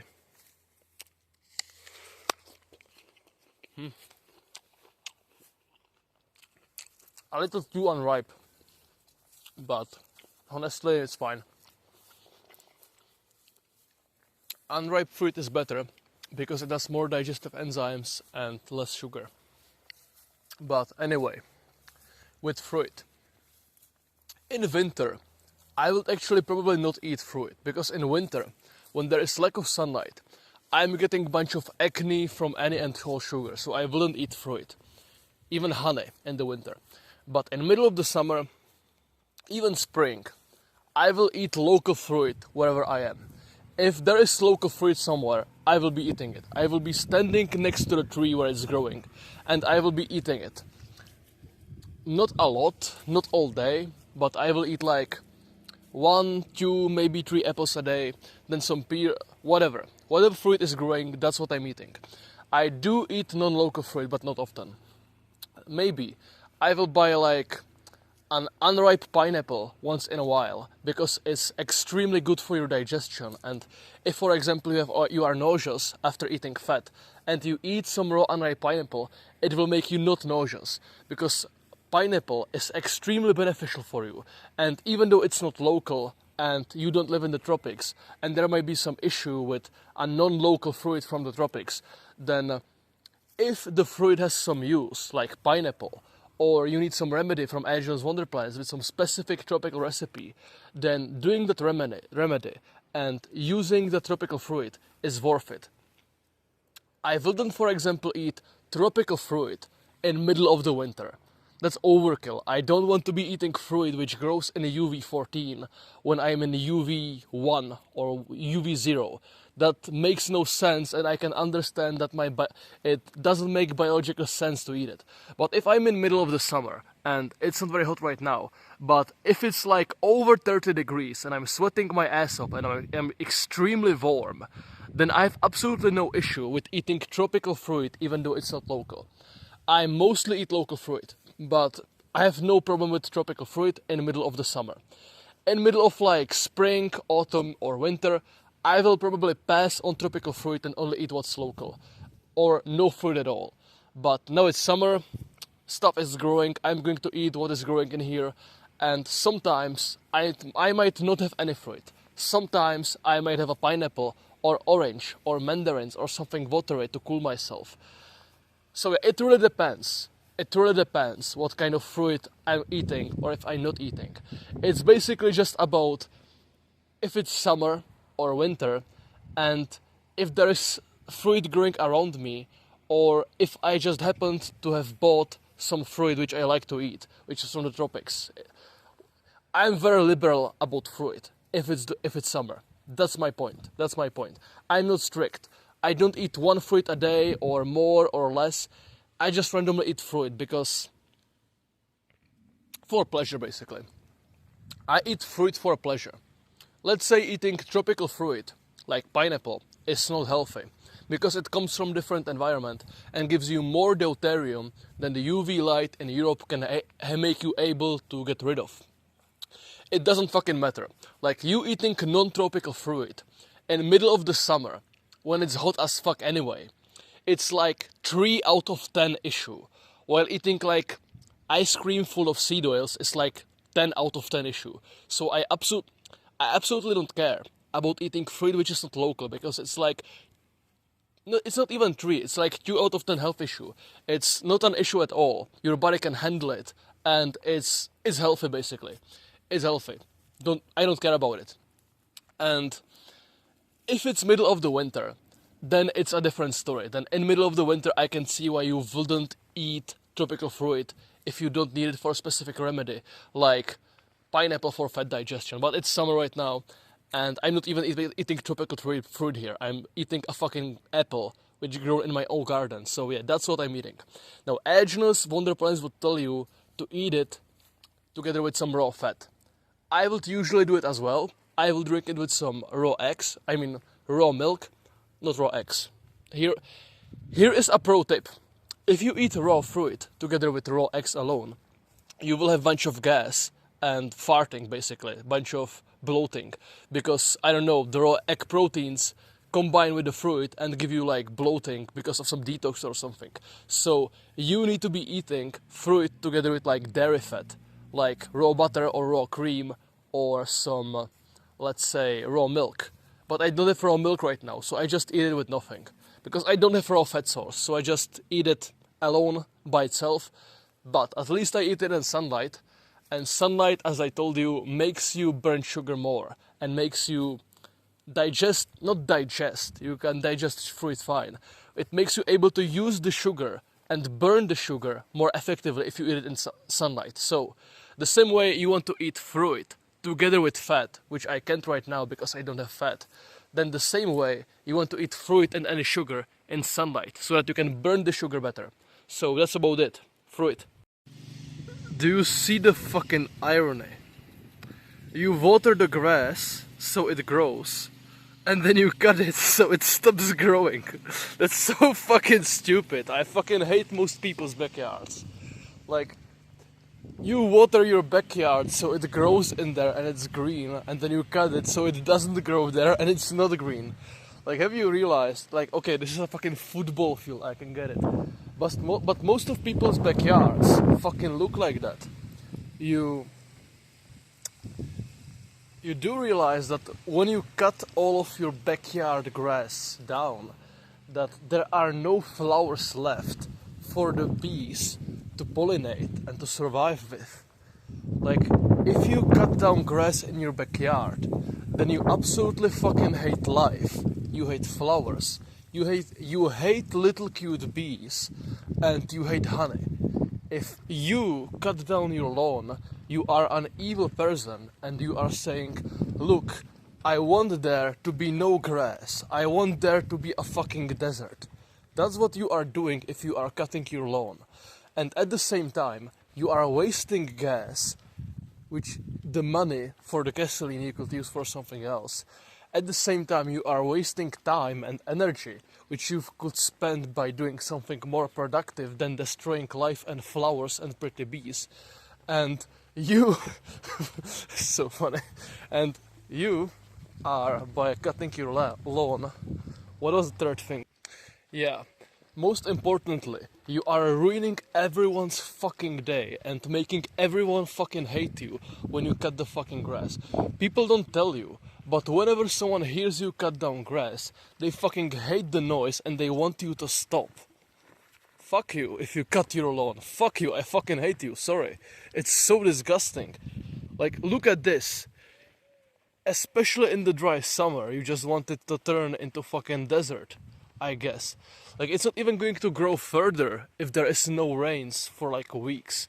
So you can just leave it out there so it can like hold the moisture. But no, you want to turn a fucking grass into this. You want to turn it into a fucking cemetery where all of the bees are fucking dead. This is what you are doing to the bees and the flowers and all living things when you are cutting down grass.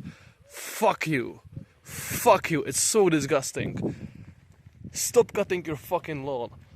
Unless you hate flowers and little cute bees. Fuck you. So far, my most favorite part of the day for the last few years of my life. It's taking out my most beautiful clothes, my nicest outfit, and going out, just going out to have fun. And by that I mean going barefoot and shirtless outside into the forest somewhere for some reason and listening audiobooks or YouTube videos that I've downloaded as audiobooks while getting tan or being in the forest with wired headphones. And I do it, usually I don't just go on walks, I usually have a purpose, like go to the store, buy something or go do whatever. And today I'm going to get some spring water.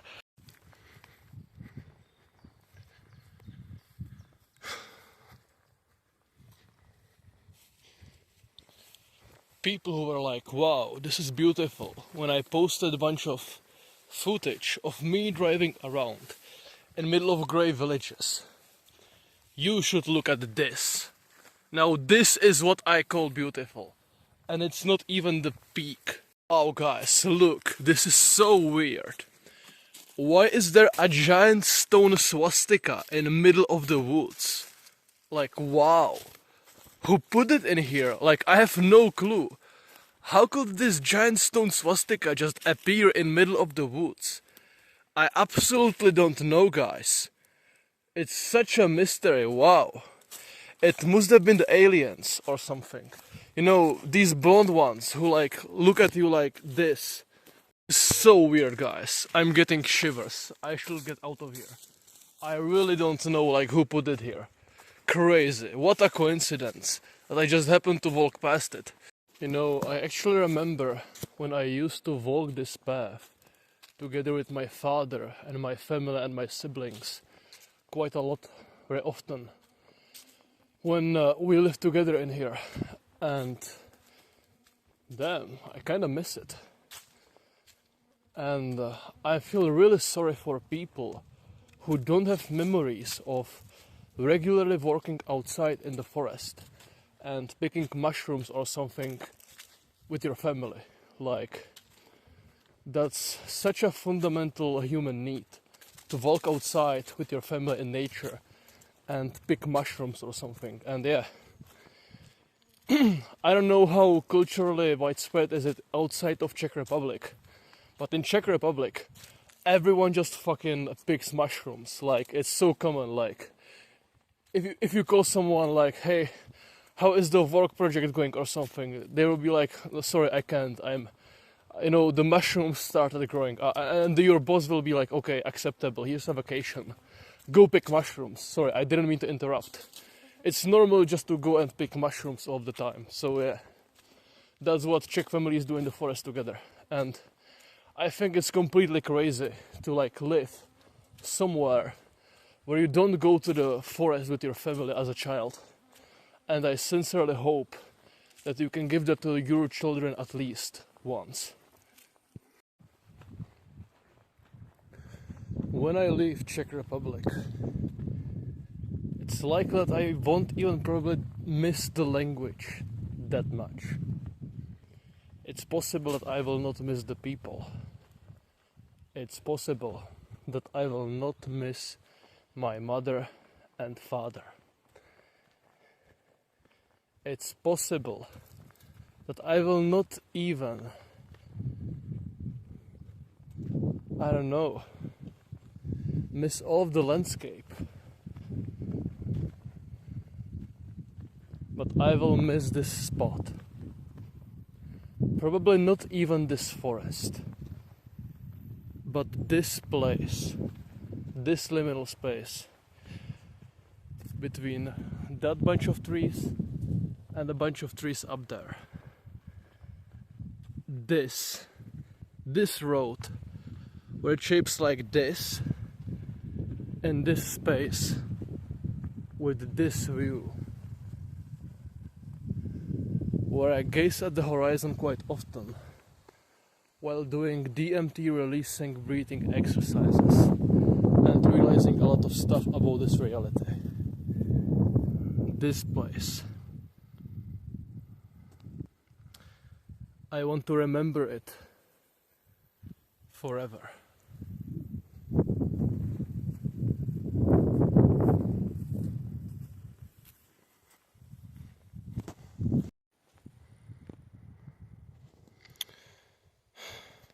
Man, I wish I could be at home and scroll Instagram.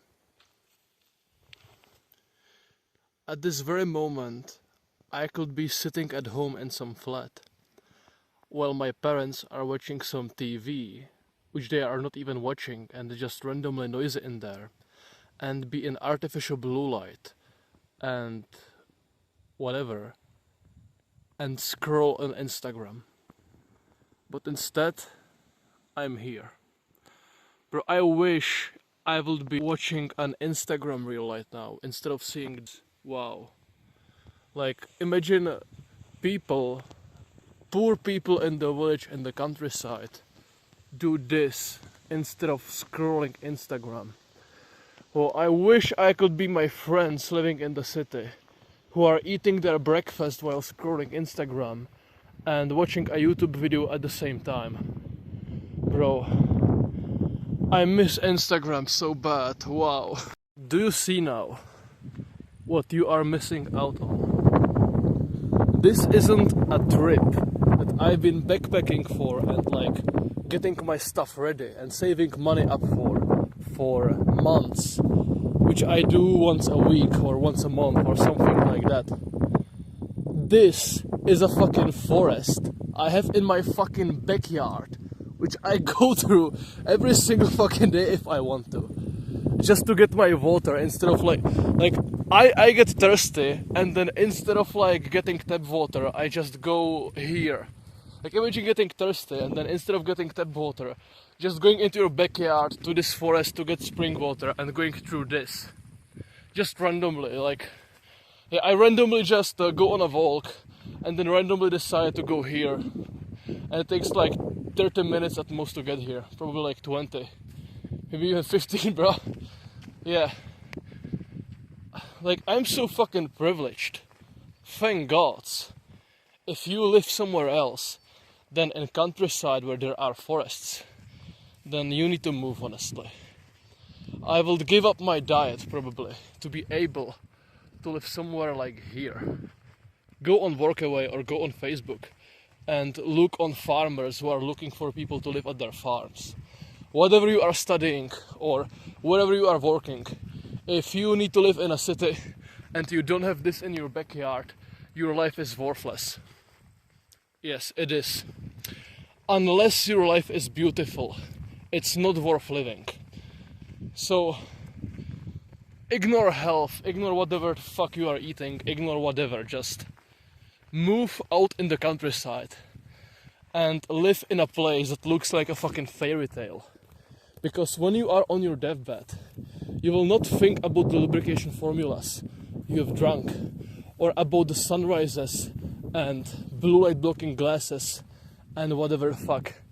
You will remember where did you spend your time, and you will wish having spent your time in a place looking like this. Trust me, it's the most important thing you can do in your life. take the courage and go on an adventure and fucking move. Just to move. The world will go on. You need to go on a fucking adventure. This is what I'm fucking talking about. Stop thinking about black pill and how much out of 10 are you attractive. Or what, just go, get out here. Get out there. Go be a fisherman. Go be a fucking forest. I don't fucking know. Go be a fucking farmer. Quit everything, sell everything, go work on a farm. Using Workaway or Facebook. Do that. That's my financial advice. There used to be a camera trap, or how it's like photo shoot trap for wild boars. And kind of famous Czech Instagram reel like, finally I found the camera for boars. And then put in the text, I will show them a wild boar. And it was just me posing and flexing my muscles in front of the camera for boars, shirtless, and lifting some log overhead. It was extremely funny, and random gamekeepers like hunters and such, they downloaded the reel and then shared it around in Czech Facebook groups about hunting. It was funny. Look, that's a huge, real huge fucking ant pile. I don't know if you can see it, but there are fucking ants all over this fucking thing. And it's bigger than my fucking body. Holy fuck, that's scary. I've never noticed it before. Wow, cool. Quack, quack, quack, quack, quack, quack, quack, quack, quack.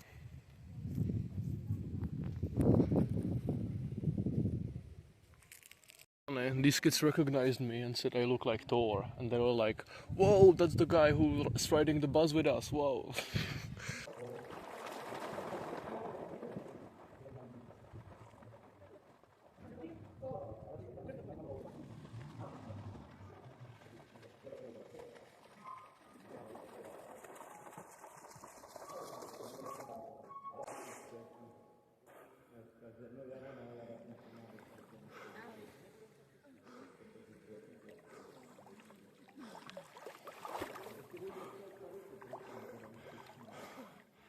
Grew up in a swimming school, actually. Not worth it because regular exposure to chlorine from swimming pools decreases sperm counts and testosterone of boys who go through it later in life. And therefore I'm probably less fertile because of it. But I can swim. Yeah. Not my choice to go there anyway, so I won't do anything with it.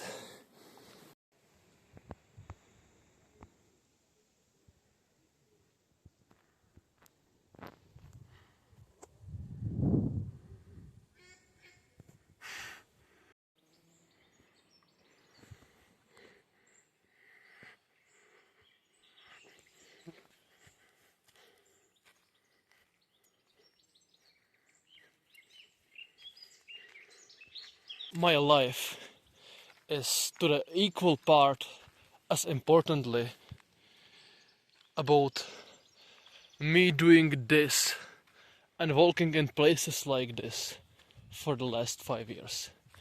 It's not me eating raw pork for the last 5 years that makes me the person with the mental health and clarity and insight that I get now. It's me doing this for the last few years, just to get drinking water. Oh, I'm actually surprised. I didn't expect this. Like, I don't need to prove it to you, but this is a statue that I have made for someone who I have never met. It's possible that she's actually watching right now. She kind of left my life, but sometimes watches my videos, or did. I doubt she's seeing this, but yeah, I made this, and in the winter, which is solid like, no, it's less, in the spring, it's at least like 5 months. I've took this, and I've hidden the statue to give farewell to that person from my life. And I've hidden the statue, like, somewhere out there. Like, I just hidden it out there. And someone found it and it here. And you don't even like need to believe me that it's my statue. I don't care. It's just, if you do believe me, like, it's kind of poetic that someone like found it, and like I didn't hide it so no one finds it, but it wasn't like in an obvious space. But I took it and put it here where everyone can see it. And I've been walking here for like years to get drinking water. And then I make a like statue for someone, and then I like put it somewhere here, and now someone takes it and puts it here. And now everyone who gets drinking water here sees that statue and acknowledges its existence and the emotions in it. Like tens of people see this now, and like my story is written down in this place, and like people like see the fruits of the story right now without fully understanding what happened. Wow, that's so epic and beautiful. I'm actually almost crying. I absolutely didn't expect this. Wow. Yeah, like honestly, I fucking don't even care about my diet. This is the like obviously I fucking do, and I wouldn't eat like garbage when I get home. But like, even though it's important, this stuff like this, life is important. It's not health, guys. It's life. Someone has put this. Wow. Actually, I'm disappointed because there used to be like 20 fucking cups here, and a lot of them were like custom made with like texts like, I don't even remember, but it was like poetic. It was like, anyone who drinks from me will be lucky, and anyone who drinks from this well will find love, and whatever. Like a lot of beautiful cups in here. And now they are all gone. I don't know where did they go, and where have they gone. But yeah, the water is still here. Cup, and guys, I have to admit, after all of this, after all I went through, the water actually doesn't taste that good. It's not that good actually. It's just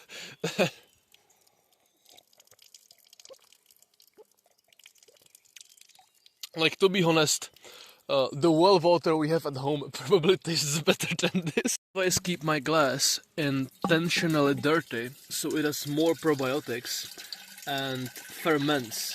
So the water ferments and has some taste. Now, I don't recommend you do this because if you... What? I almost fell. If you do this and you have like dirty bottle from raw milk, the water will turn like rancid and it will taste like shit. But I always fill it with like whey or buttermilk or apple cider vinegar or a little bit of honey, and then I put it in sunlight so it like ferments more aggressively. And then I make it like sour, and the water becomes sour, and it tastes good as fuck if you mix it with honey and apple cider vinegar and whey and you make it ferment in sunlight. Not so much honey that it turns into meat, but just a little so it like ferments slightly. Then it becomes sour, and then these pieces of dirt will make the water ferment faster and more aggressively and make it more hydrating. But if you don't do anything to the water, and you don't add anything, and you just have it in a dirty glass, then it will turn rancid and you will not like the taste. But I do some other stuff with it, so in my case it's beneficial to have it. I will take my clothes on, and I will take these 5 liters home. Through the same path, basically. And I used to do this with more than 5 liters. Maybe like, I had like a gallon jar, and one was full, the other one could be like half full or something. Yeah, I'm very used to carrying around heavy stuff, like heavy milk bottles. Usually not with water. Usually I go to a farm and I get like 12 liters of raw milk, and then I walk for a few kilometers to the bus stop because I don't have a car. So yeah, and I have to rush and hurry in order to make it in time for the bus. So yeah, I'm used to carry fucking heavy ass gallon jars of raw milk from the farmer, because it's interesting that I portrayed myself and the other person with animal skulls over our faces, which are relevant to ourselves. But some Christians got rid of the horns of these animal skulls. There were horns on both of us, and they removed them. Very ignorant, but it is what it is. Hey Masha, if you see this, then I miss you. I hope Wotan, Kittler, and all of the others, whose names I don't remember, and fuck, this fucking hurt. Ah! Although some of them might be dead, I hope most of you guys are doing good. This is how you ascend. Not by LOOKSMAXXING, and I don't fucking know what you think ascending means. Ascending literally means to ascend. To go upwards. Like, what the fuck do you mean by ascending? This is how you ascend. To go uphill during sunset. That's how you ascend, bro. Like, I'm literally ascending. Like, going from below upwards. This is how you ascend. You can stop LOOKSMAXXING now. Go to the forest and ascend, and once you have ascended, bang, done. I apologize for getting slightly off topic in the forest. Let's get back to nutrition. You guys really cannot let me to go into the forest, because then the spirit of Wotan awakens inside of me, and my soul starts to crave freedom. And yeah, that's what all hell lets loose. So, I came back home, and I've had some cheese strains. I had like some raw unsalted cheese, and I've had some water, which I've been letting ferment with whey and stuff to get hydrated. And that's about it. I'm not going to eat anything else. However, I am going to drink few raw eggs before I go to sleep. Because I don't really care that every 5 hours you go without protein, your blood cell count like decreases or something. I mean, protein count in your bloodstream decreases to the point of your red blood cells starting to cannibalize each other. I don't care. I'm not going to wake up in the middle of the night to eat, to not make it go over 5 hours, which I actually did in the past, but I don't do it anymore. If I wake up in the middle of the night, then I have some raw milk or some raw eggs. Okay, I do that. But I do not wake up in the middle of the night just to eat. So I don't really care about that. But I haven't eaten protein for like 3, maybe 4 hours already. If I go to sleep, then I wake up and it's been over 10, 11 hours of me not having protein. Well, I'm going to have some raw eggs, so it's going to be only like 8. So it's less. Because then I feel less groggy and I just feel better. Especially when I've been working out and my muscles are recovering and I've been hiking as well, then I want some nutrition and I want protein inside of my bloodstream for majority of my sleeping time, because it's going to make me grow more weight and repair and recover my tissues better. Now, these guys, blue light blocking glasses. In the summer, I actually never get to fucking wear them because I only wear them after sunset, and sunset usually happens like around the time I go to sleep in the summer, at like fucking 10 or 9 or something ridiculous in Europe, which I actually like. I like not having to wear these. But again, if it was the winter and the days would be longer, I would literally, for example, wear these for the entire fucking evening. Like, since sunset, I would wear these.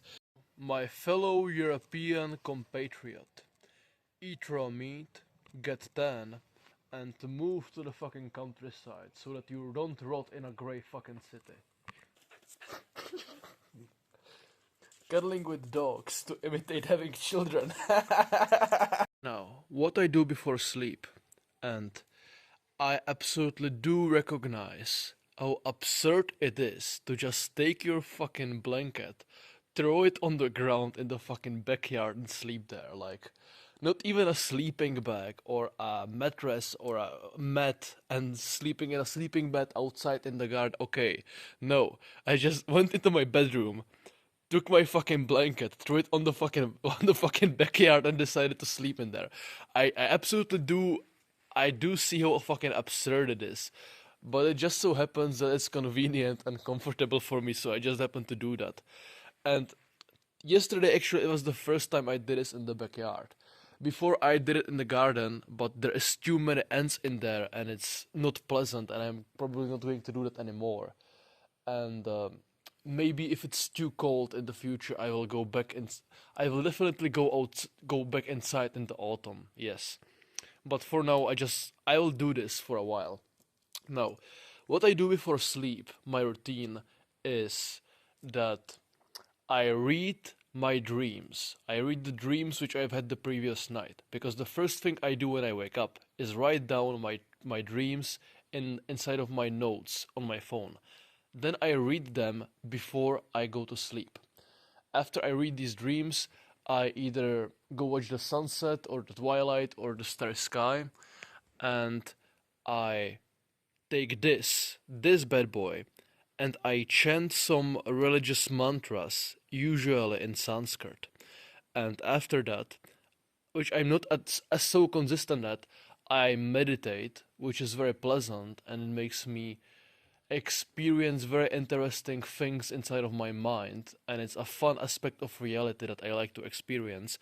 And then I go to sleep, and if there is some noise out there or when I feel like it, I take my wired headphones and I listen to something. Either I listen to a playlist of songs, which there are 4 songs. The playlist is like 15 minutes long, and it's the same playlist every time. It's my sleep playlist, which tells my brain each time we hear this music, we fall asleep afterwards. So it's associated with falling asleep, and it's I wouldn't even say it makes me fall asleep faster, even though maybe it does, but it's a very fun ritual. Then, if there is noise outside, I listen to like waves or thunder or something, but right now there is no noise outside, so I will probably be sleeping without headphones. But another thing which I really like to do before sleep or while falling asleep is listen to audiobooks specifically with pre-Christian religious themes like Greek paganism, Slavic paganism, Germanic paganism, and besides paganism also folklore.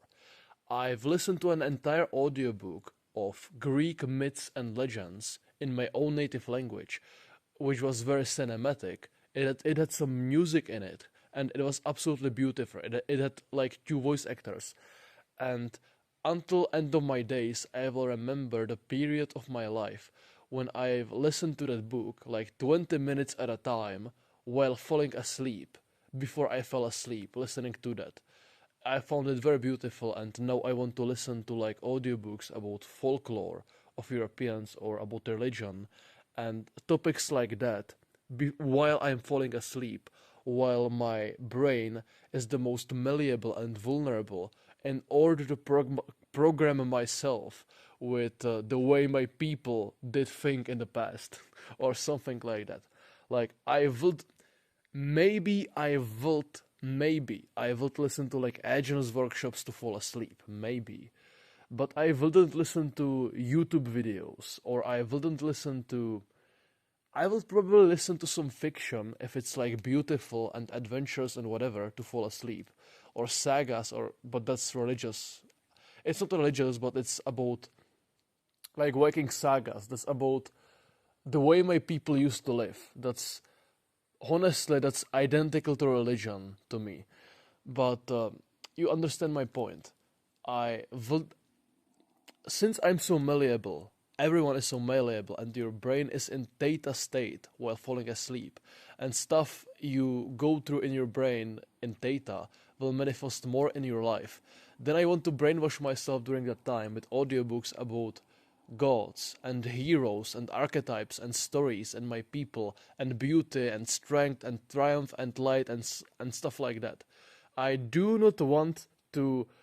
I will gladly poison myself with YouTube videos and health stuff and I don't know, practical matters and stuff like that during the day. But I absolutely do not want to program myself during the night or during the evening while falling asleep with some random mundane stuff. Like, I absolutely cannot imagine scrolling and then going to fall asleep. Like, I deliberately listen to religious literature while falling asleep. And then there are people who just fucking scroll memes on Instagram and then fall asleep scrolling. I absolutely do not want to fucking be these people. That's fucking disgusting. What the fuck are you doing to your brain? So, yes, this is basically my nighttime routine, and it gets better. If I have a hard time falling asleep, which I actually never fucking do, but let's say I need to go to sleep sooner than I'm supposed to, then I will listen to like an NSDR protocol, but actually I've never fucking done that for like, I done that, but a long time ago. I don't do it because I fall asleep good. But next thing which I usually do in summer when it's hot, not now because I'm outside and it's pretty pleasantly chilly, but last few weeks when it was really fucking hot, what I do is I take a mason jar and I fill it with cold water, really cold water, and ideally put it in the fridge for an hour or so. And when I fall asleep, I'm holding that mason jar full of cold water because your palms have skin which is really good at cooling or warming you up. So if you are cold, you want to hold like hot tea or something to warm you up. And when you go to sleep and you cannot sleep because it's too warm and it's unpleasant, or even if it's not unpleasant, but it's still too warm around, if you hold a mason jar full of cold water in your palms while falling asleep, it will cool your core body temperature, and it will make you cooler and make it easier for you to fall asleep when it's too warm. And even if it's not too warm and it's cold, still, I like to hold a glass of cold water, I mean a mason jar of cold water or a bottle. It can even be plastic, honestly, if it's cold. It's not going to leach into your skin that much if it's cold. Basically, if you hold something cold, it cools down your body temperature, and when you are falling asleep, your body temperature is dropping. If you can artificially hold something cold and make your body temperature drop even further, faster, then you will fall asleep faster. But honestly, I'm tired as fuck and I don't really care. I don't think I need it. Also, I probably don't want the glass to be on this hard fucking rock. But if I sleep on the carpet inside, then I will use the mason jar method. So yeah, that's what you can use to fall asleep better during the summer. And that's basically my nighttime routine.